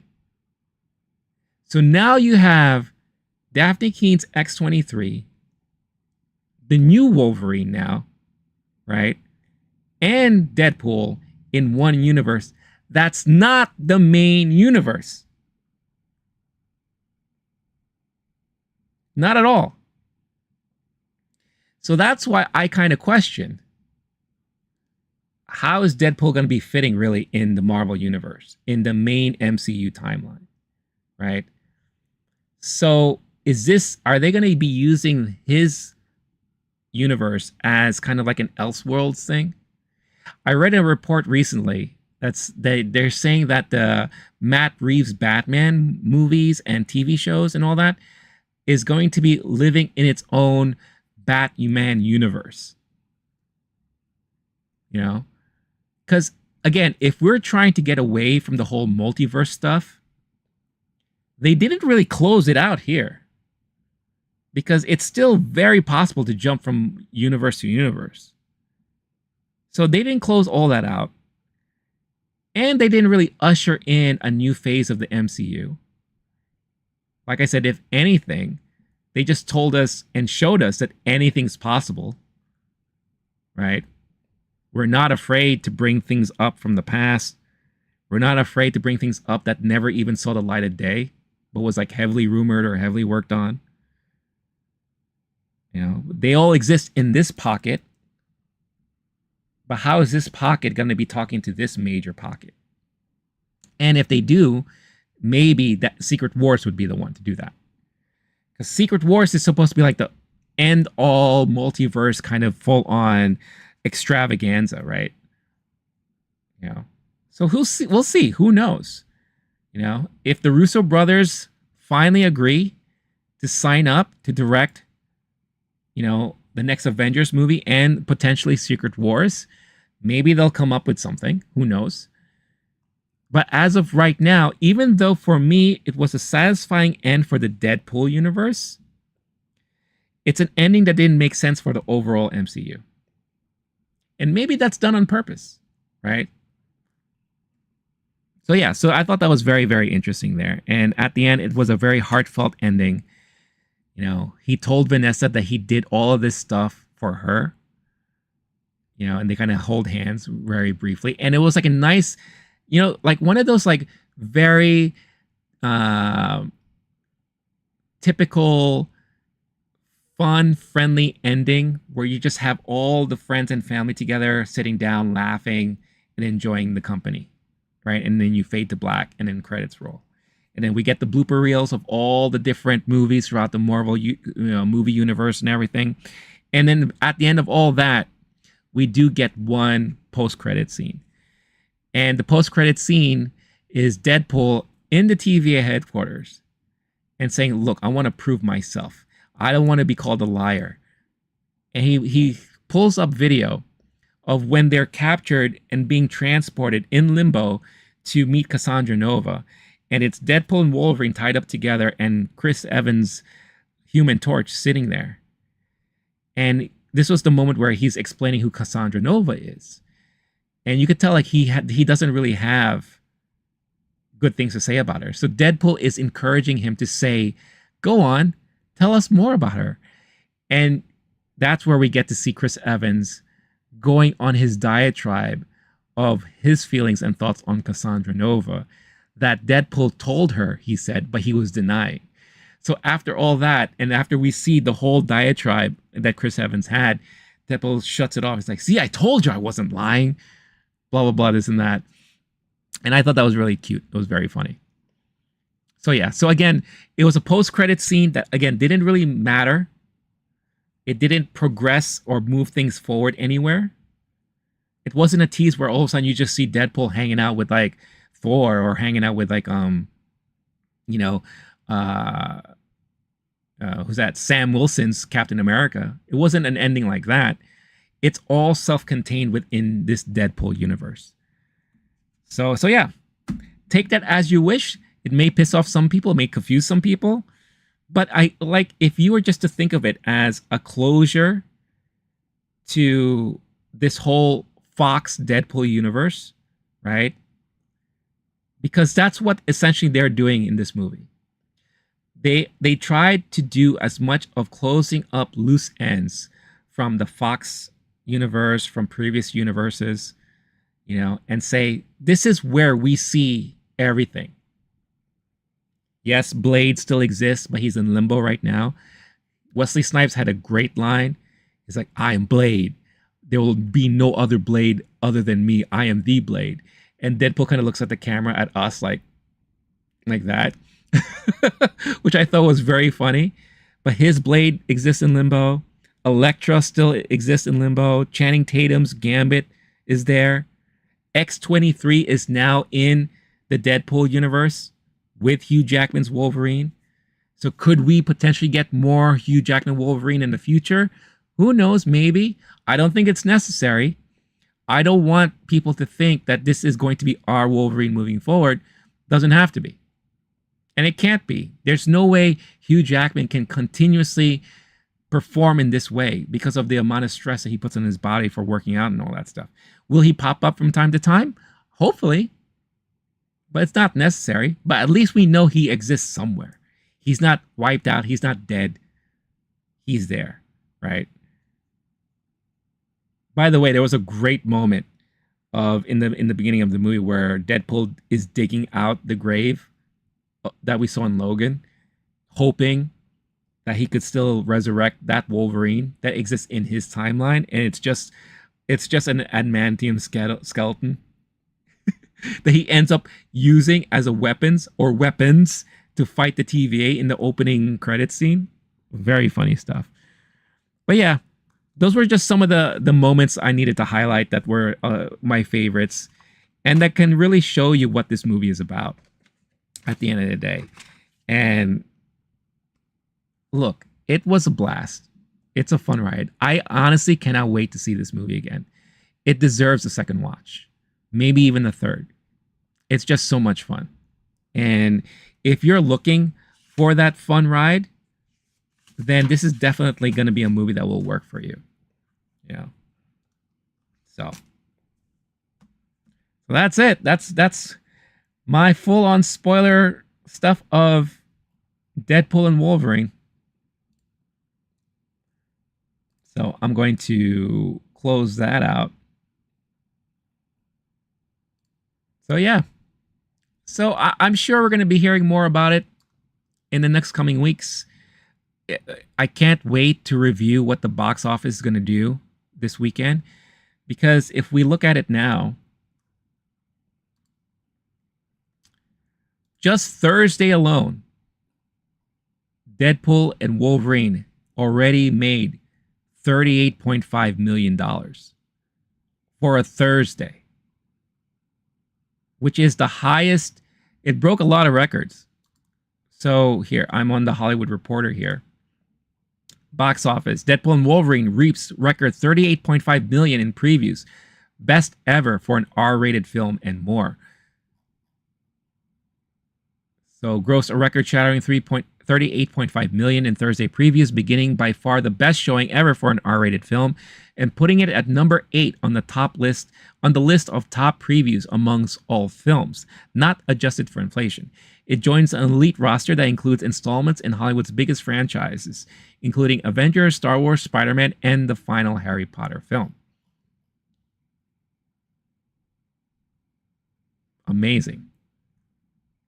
Also overseas, pulling big numbers, earning $64.8 million in the first 2 days, 57% ahead of the first film and 48% of the sequel. Unreal. Unreal. Let's look at those. Let's look at the worldwide numbers. Look at that. Look, this is, you have to understand why this is crazy and why this is going to be bananas. Because internationally, this movie came out maybe on the 24th. So just 2 days ago, right? But internationally, it made $64.8 million in just 2 days. So we're at $103.3 million worldwide already. And it's only Friday today. We still have today's numbers, Saturday's numbers, and Sunday's numbers to tally all up. This movie is going to be bananas. I'm saying it right now. Domestically, 200 million plus. 200 million plus domestically. Internationally, at this point, hard for me to say. But it is possible that we could see 350 to maybe 400 million worldwide after the weekend. Crazy, crazy stuff. And I'm all for it. And I think what will help boost these numbers is repeat viewing. I think a lot of people are going to go back and watch this movie again. I can't wait to see it again. Will I be able to see it this weekend? Probably not. But maybe I'll find time sometime next week to do so. For sure. So yeah. So crazy, crazy stuff, man. I can't believe it. I can't believe it. Stoller saying, spoilers don't bother me. They're more like future references to what I will see later. I'm forgetful anyways. Well, I'm glad you don't mind the spoilers, because obviously I couldn't do this stream justice if I just couldn't talk about all the little stuff that happens. Because there's just so much to talk about. And so much to just fanboy and geek out on. Really. What's up, Star-Lord? Ask away. While Star-Lord asks this question, also to note, because it is San Diego Comic-Con this week, it officially had its full day yesterday, and people who had a chance to go to the Deadpool and Wolverine panel, Hall H panel that Marvel had, were treated to a full screening of the movie, which is something I kind of knew was going to happen the minute I saw that. The minute I saw that they were going to have like a panel on its own, I thought, I bet you they're going to screen the movie for those people who made it. Because I also found out that in order to attend that panel in particular, you had to win a lottery. So I'm not surprised that that's the case there. Also, just another reminder for anyone watching live, don't forget, hit that like button. Would greatly, greatly appreciate it. I appreciate all of you, honestly. And then after the panel, they had this amazing... Hold on, I'm trying to pull it up here. I have to show this because this is so amazing. They did a drone show above the convention center. And I've never seen a drone show this fantastic before. Let's see. I'm going to try to share the screen here.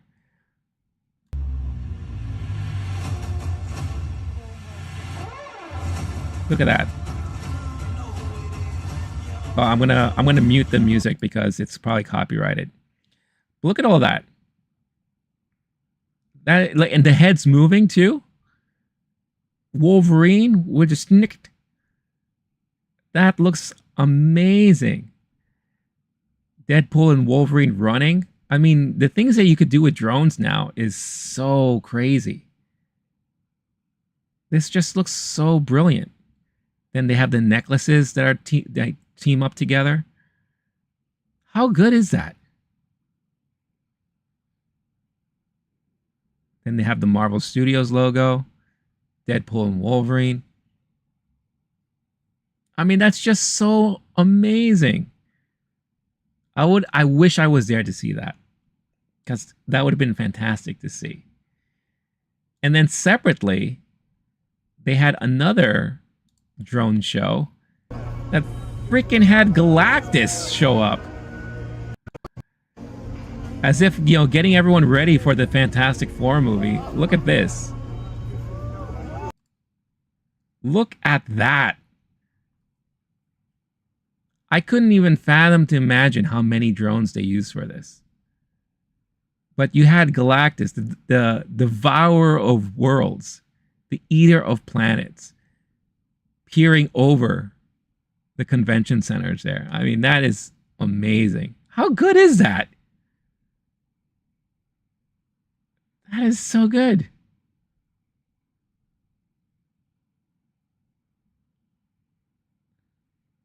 I've never had a chance to go to San Diego Comic-Con, but I really wish.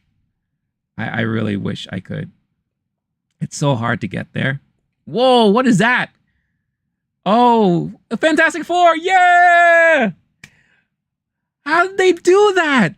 That means they had drones with pyrotechnics on it? Wow. So cool. That is one of the, oh man, that is like one of the best things I've seen.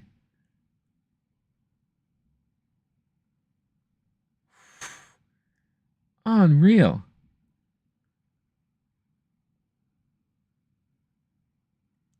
Unreal. That's so good. Isn't that so good? Again, getting people hyped for Fantastic Four.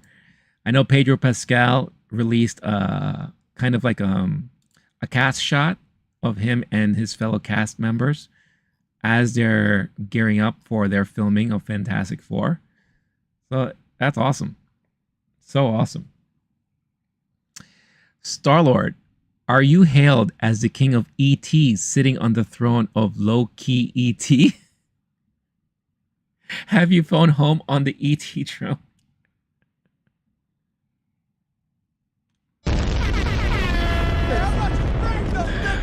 Oh my god, you're silly.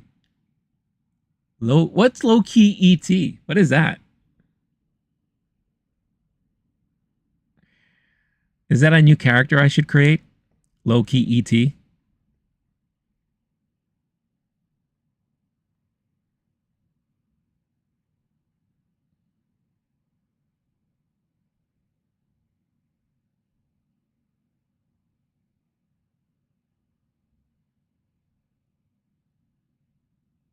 Hold on, give me 1 second, guys.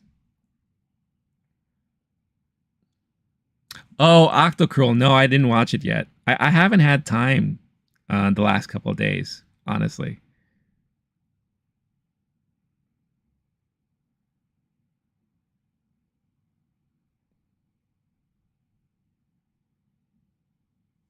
But I still have it written down, Star Lord.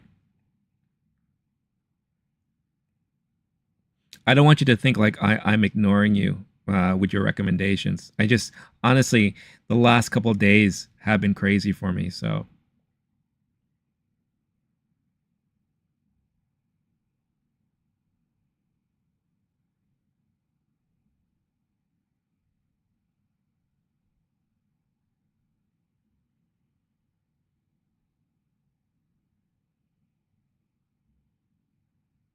give me a second, guys.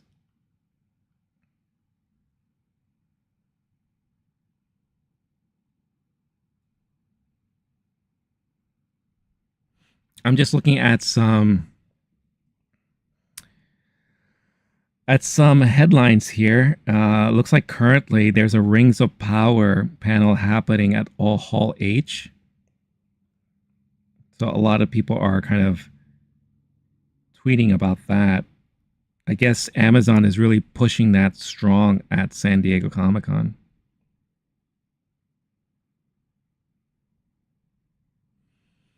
Also, I guess the director of that new Hellboy movie coming out, which no one knew about, says that Mike Mignola was the one who wrote the first draft of that script. If you don't know, Mike Mignola is the creator of Hellboy, who wrote all the Hellboy comics and graphic novels. So that's kind of interesting to hear. I still have not to this day watched that trailer. I had a lot of friends telling me that it looked awful. Oh, so it looks like Hellboy had their panel at San Diego today too. So that's why there's a lot of headlines about it right now.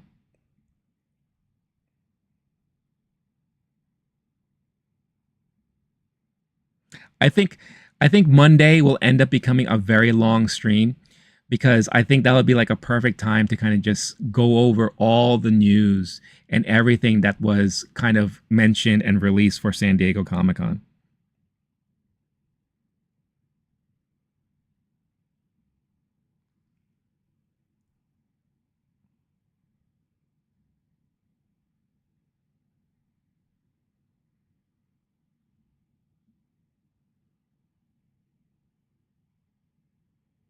Okay. Again, I just wanted to catch up on anything. Just yeah, you never know. Sometimes something drops, and that could be worth talking about.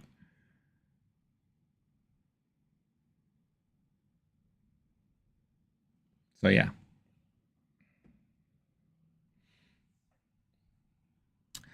there is one thing I did want to. That's very Deadpool and Wolverine related, and I guess Kevin Feige has been making the rounds a lot online, and he's doing a lot of interviews, right?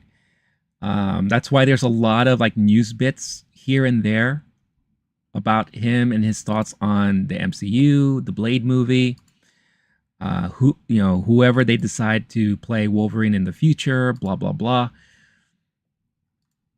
And there was one article that said that kind of gives detail about Kevin Feige on spoiling X-23 early. And now I didn't read this yet, and then again, my problem with that. I think it was a bad move. They shouldn't have done it. So I definitely want to read this explanation that he has to give on that. Starlord saying, I'm only asking you because, first off, it's a nice running joke. Second, I really think you will enjoy the watch along. These guys are watching for the first time things we grew up watching. It's funny and interesting at the same time. Feels like watching in a whole new way the first time. All right. Look, I believe you, but, again, I'm always very skeptical when it comes to YouTube stuff because you never know. Everyone has their tastes. Everyone is, and when everyone has their taste, people are subjective with their taste, right? Which is perfectly fine. I've had people recommend me stuff on YouTube before, and I just didn't like it, or it didn't gel with me, right? But I made you this promise, even though you don't want to do our bet. That's fine. I see how this goes. I see how it goes. You do, you want to suggest something to me, but the minute I suggest something to you, you're like, no.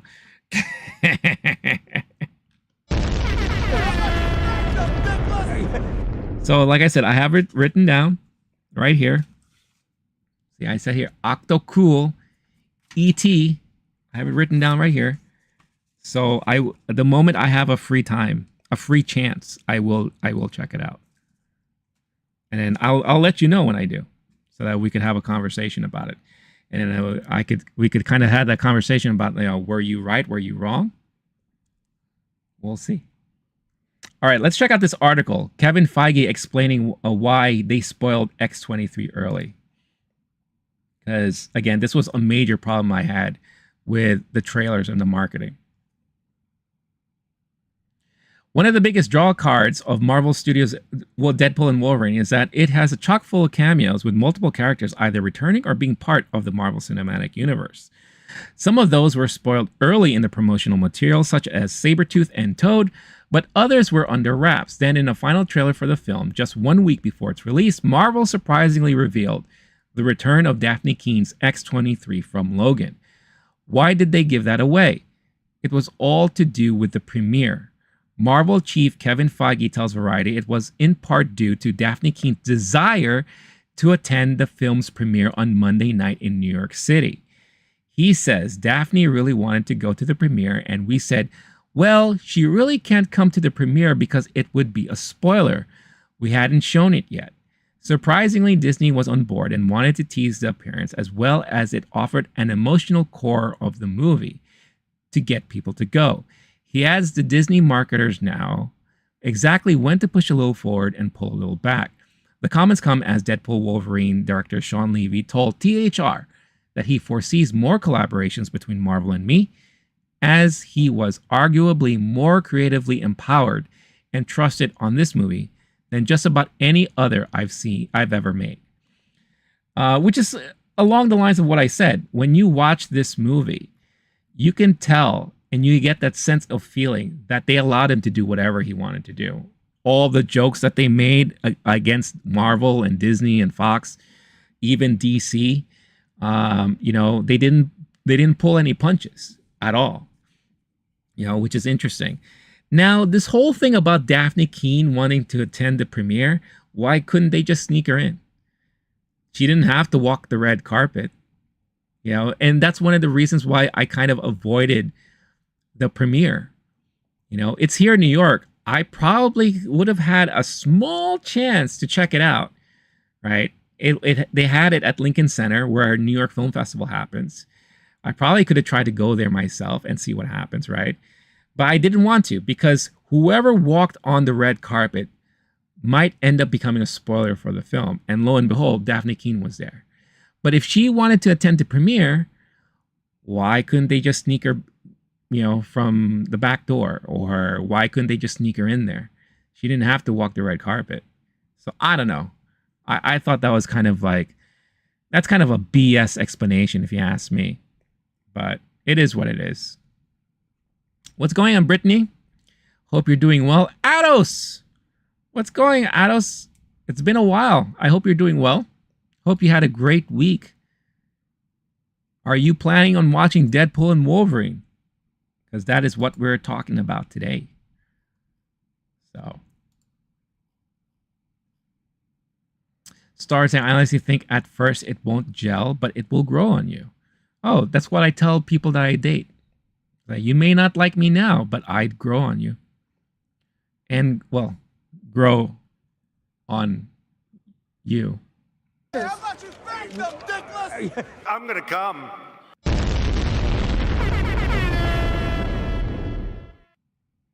Just saying. If I'm turned on, I will grow on you, for you.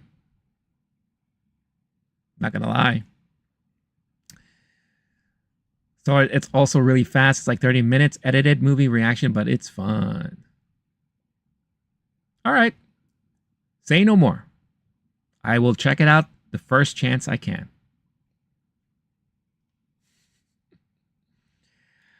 Let us quickly check in on the poll right now. In the horizontal poll, again, the question is Deadpool and Wolverine the best MCU movie since Avengers Endgame?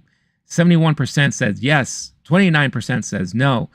On the vertical stream, 67% says yes, 33% says no. A little bit tighter, a little bit closer, but still, I feel like people are feeling the same way I'm feeling. Now, I'm not saying it's better than Endgame. That's not the question here. I said Endgame was probably the last great Marvel movie that we got. MCU Marvel movie. We got some that were good, decent.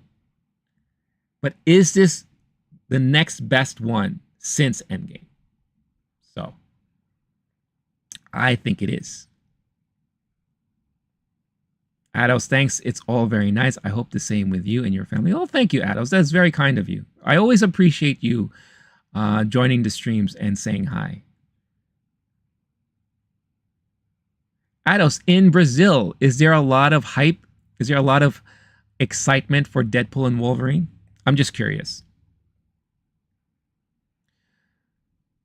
Won't take too much of your time at all, actually. You have a good poker face. You lie. Wow! Me? Good poker face? Wow. Wow.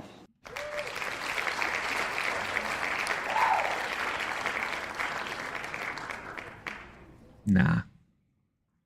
I'm okay. I'm okay.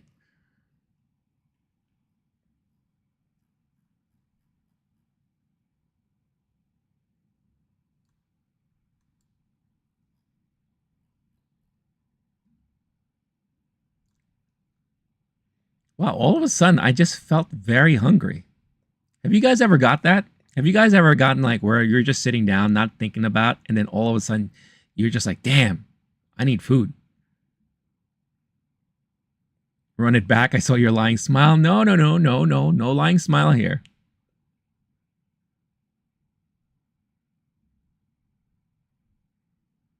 No lying smile. Is anyone else also excited for the Olympics? I know I asked that before, but I don't know. There's just something about me that's like super excited for the Olympics that it's starting.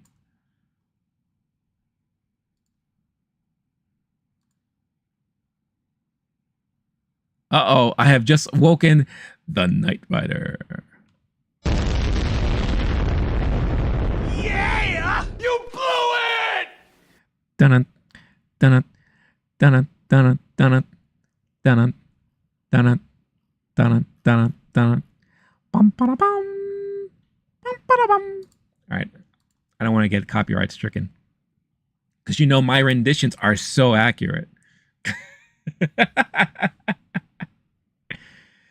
Do us all a favor, everyone watching live right now, hit that like button and hit that heart if you either watched or are planning to watch Deadpool and Wolverine this weekend. Let us know. Sound off. React. Hit the like. Would greatly, greatly appreciate it, everybody. All of you are fantastic human beings.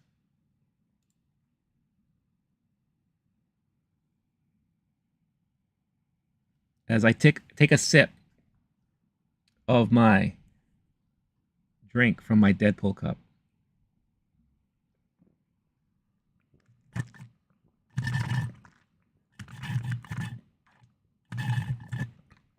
Oops, I spilled on myself. I'm gonna come.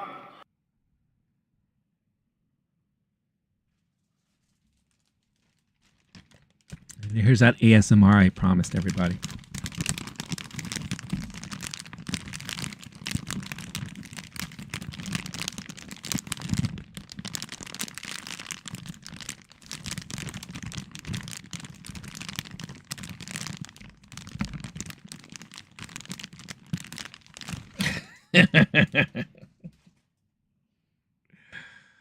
Oh, I'm nuts right about now. Ados, yes, Brazilians like it. Theaters are always full of MCU movies. I think this movie will be good. It will be a way for them to merge the two worlds. I think that what this movie is about. I will say this, you are not wrong. It is, without spoiling anything, because we're done with spoilers for now. It's a movie that acknowledges and blends the Fox universe, you know, all that stuff, right? And kind of says we're all one family now. You know, and it's a nice love letter to us who watched all of these Marvel movies during and before the whole MCU. You know, and it is a fun movie. It's very enjoyable. But if you're not into that, if you don't have like fond memories of watching, you know, the old X-Men movies from 2000, you know, movies that came out around that time, then you would probably think that this movie is trash. Sounds like sexual popcorn in Wolverine's mouth. That was what I was trying to go for. Then you and him had a Deadpool baby. That's right. That's right. Deadpool baby is my child. My beloved child.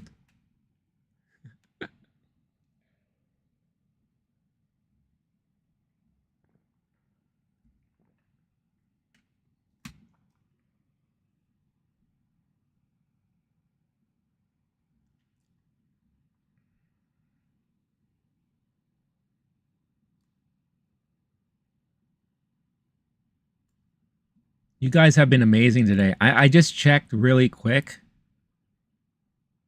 the streaming stats, and the vertical stream as of now, wait, hold on. Or as of, I don't know, over 1,400 views. Thank you so much, everybody. You guys are amazing. Amazing. And got a decent amount of subscribers as well. So very, very happy. I don't say it will be good. Absolutely. Again, I cannot wait to talk about box office numbers on Monday when this all happens. When it's all tallied up, it's going to be bonkers. It really is. Then on top of that, Marvel's presentation is Saturday night. Oh, so much to talk about on Monday. So I can't wait to talk about all of this stuff on Monday with all of you. Again, 3 p.m. Eastern time, we'll be live on Monday. That's the next time I will be live on stream. Oh, Starlord, I have a question for you. Don't you have an Xbox 360? Is that what you told me before? I'm trying to remember.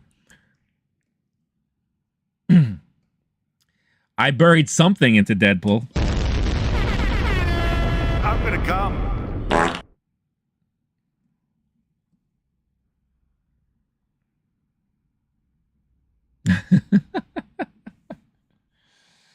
I totally buried something into both of them, not just Deadpool and Wolverine too.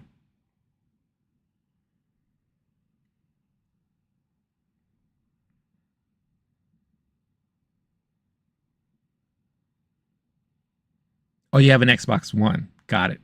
Okay.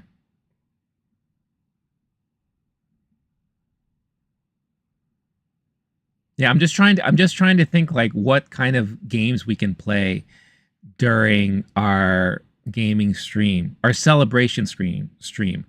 Again, I'm planning to do a 10,000 subscriber celebration stream with a lot of you guys here, so I'm just trying to figure out what games would be good to play with everybody.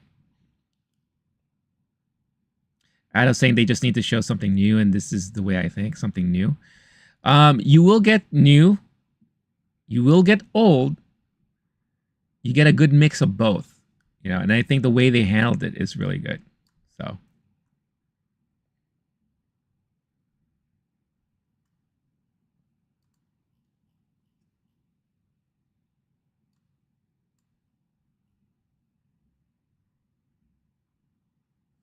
all right, I think I'm going to close up shop in about 10 minutes. So whatever you guys want to talk about, let me know, because I do need to run. I didn't realize it was already 4:48, so I need to run soon.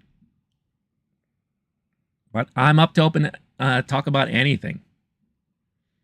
And in 5 minutes we'll close out the polls, and then we'll look at the final results of the polls. Again, reminder, if you have seen Deadpool and Wolverine, let us know in the poll.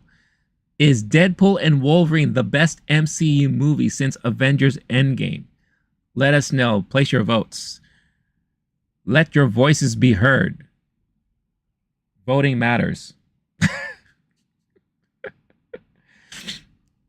Oh, Star, you have Game Pass. Oh, cool. All right. So that means anything on Game Pass we could probably do. That's fun. All right.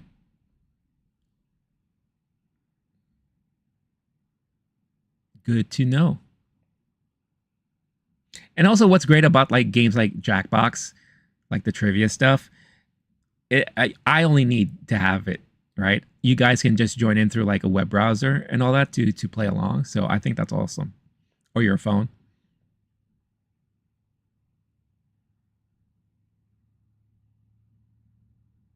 Which games did you download there, Starlord?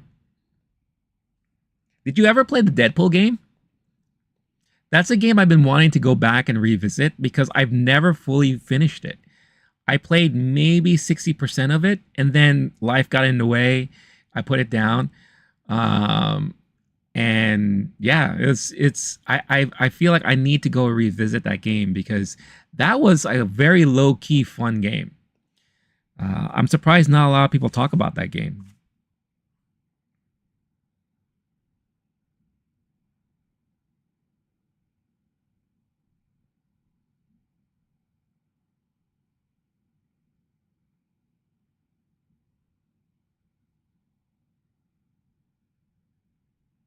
You'll shoot me an invite.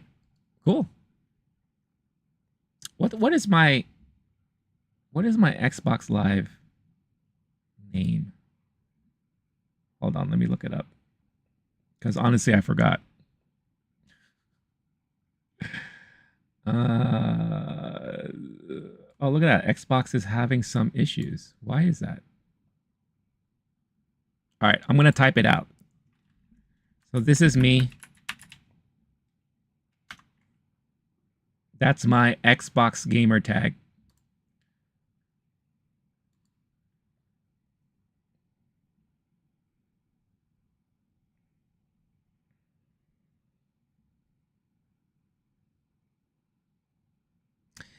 You got Assassin's Creed Origins and sticking to it for a while. I might try Jedi Survivor. Jedi Survivor is a fun game. I like that game a lot.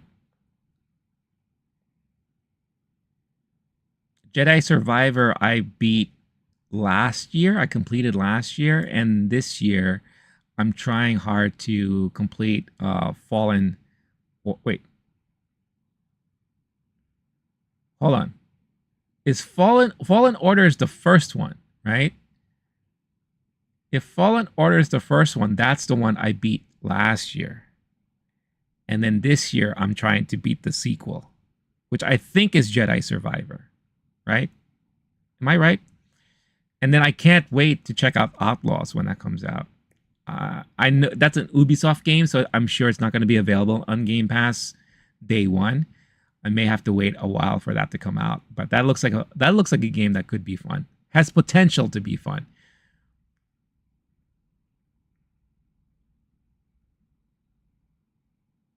Yours is okay.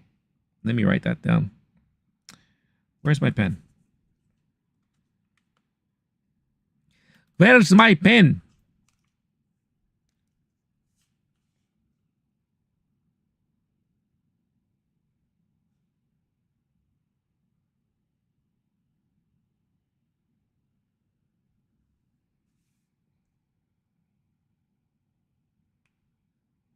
Is it the profile name? No, it's a gamer tag name. Is there such a thing as a profile name? I don't think so. I don't really play much multiplayer on Xbox these days. But my gamer tag is CFUT, which I typed in the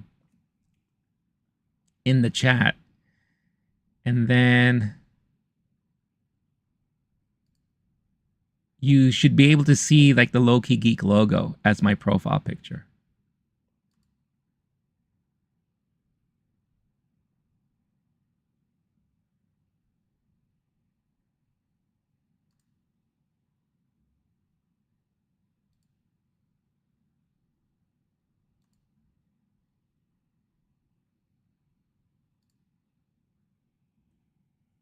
Ados is saying, do you agree that this sequel to the Avengers movie is already getting boring? I think they've mixed up too many multiverses and ended up losing focus a bit. What do I think? I think the current MCU is a bit of a mess right now.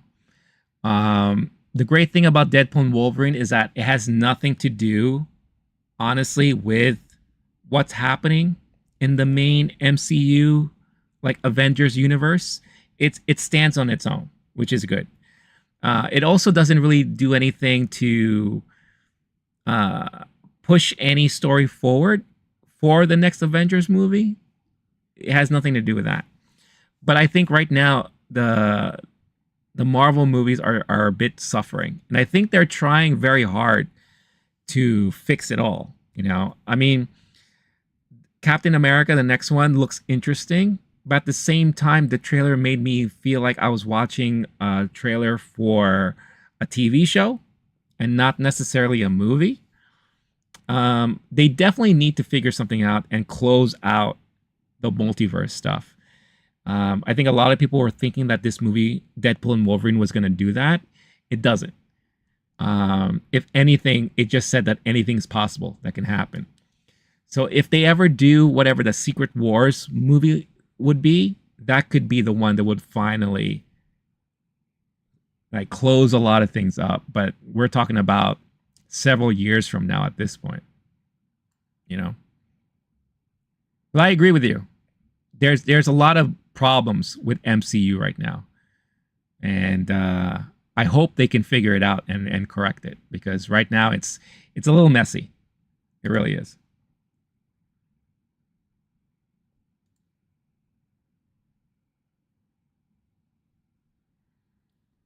All right, y'all, I'm going to be leaving in 4 minutes. So whatever else you want to talk about, shoot it over. Also, don't forget, hit that like button. Anyone watching live on the stream. Also, react. Throw a heart there if you are planning on watching Deadpool and Wolverine this weekend, or if you've already seen it. I'll go ahead and end the polls for now.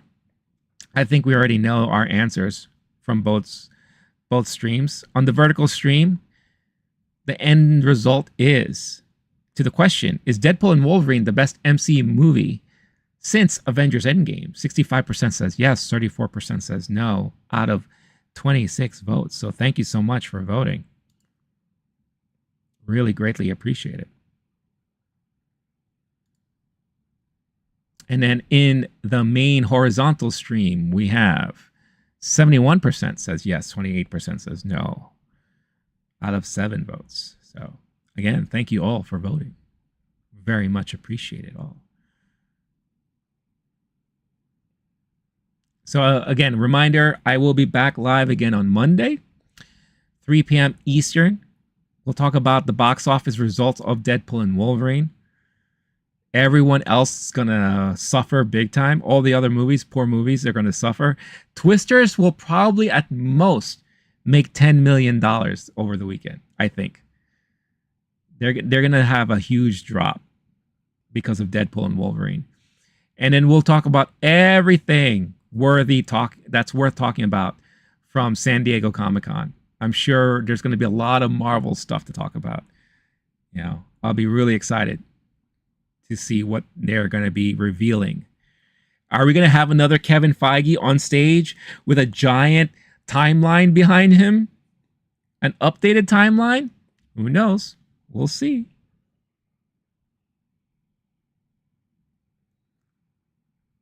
Christmas indeed has come early. It is Christmas in July for lovers of Marvel and Deadpool and Wolverine. Christmas in July. So this is Christmas. And what have you done? I gave you Wolverine and Deadpool with a gun. Yeah!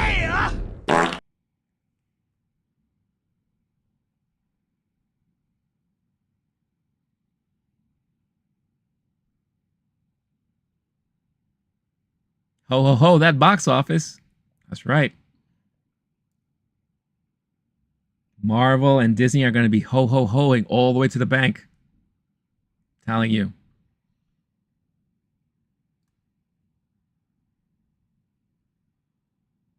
Bars? You want to go to a bar? What do you mean bars?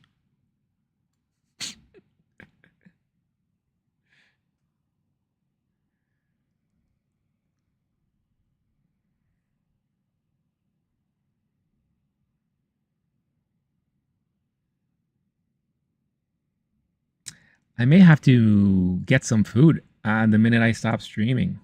I am so hungry. Like, I feel it. I feel like empty. Feed me, Seymour. Feed me. Little shop of humor.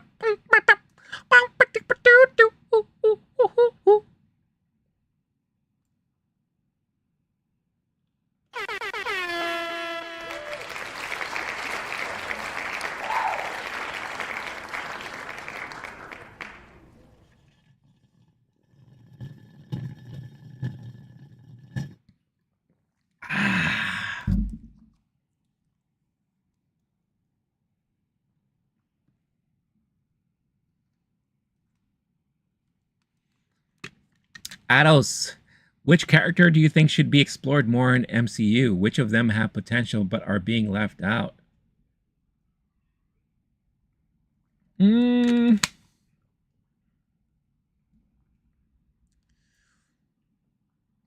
I think that's a hard question.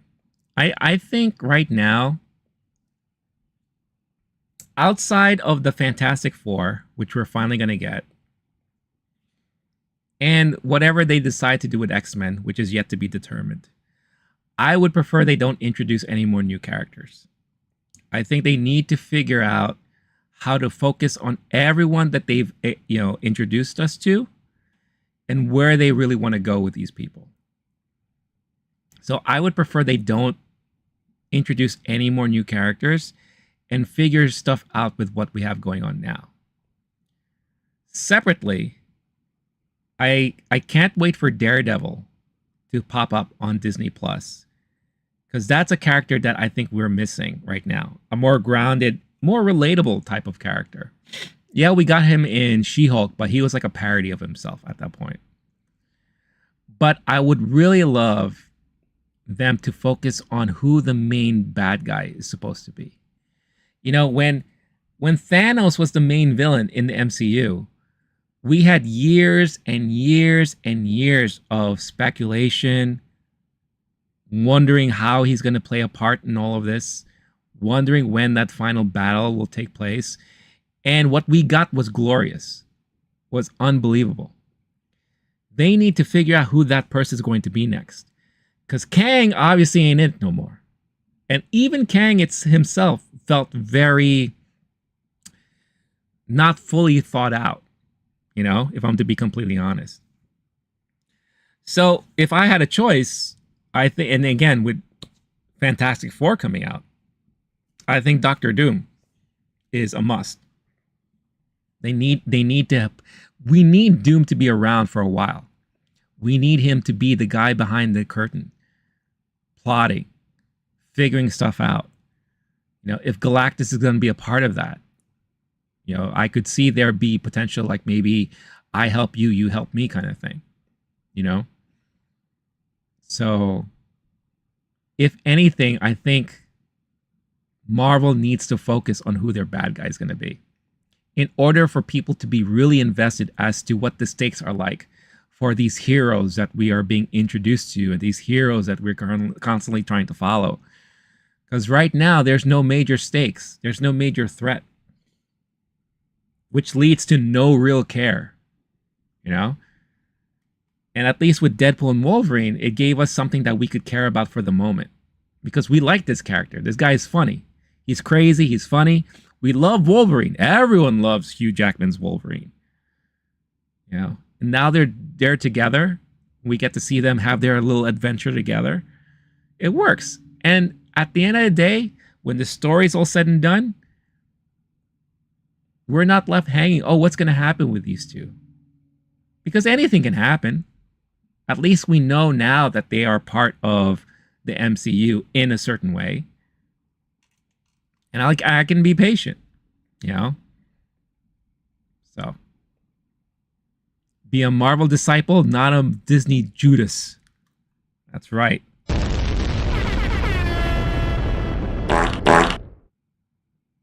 Don't do it.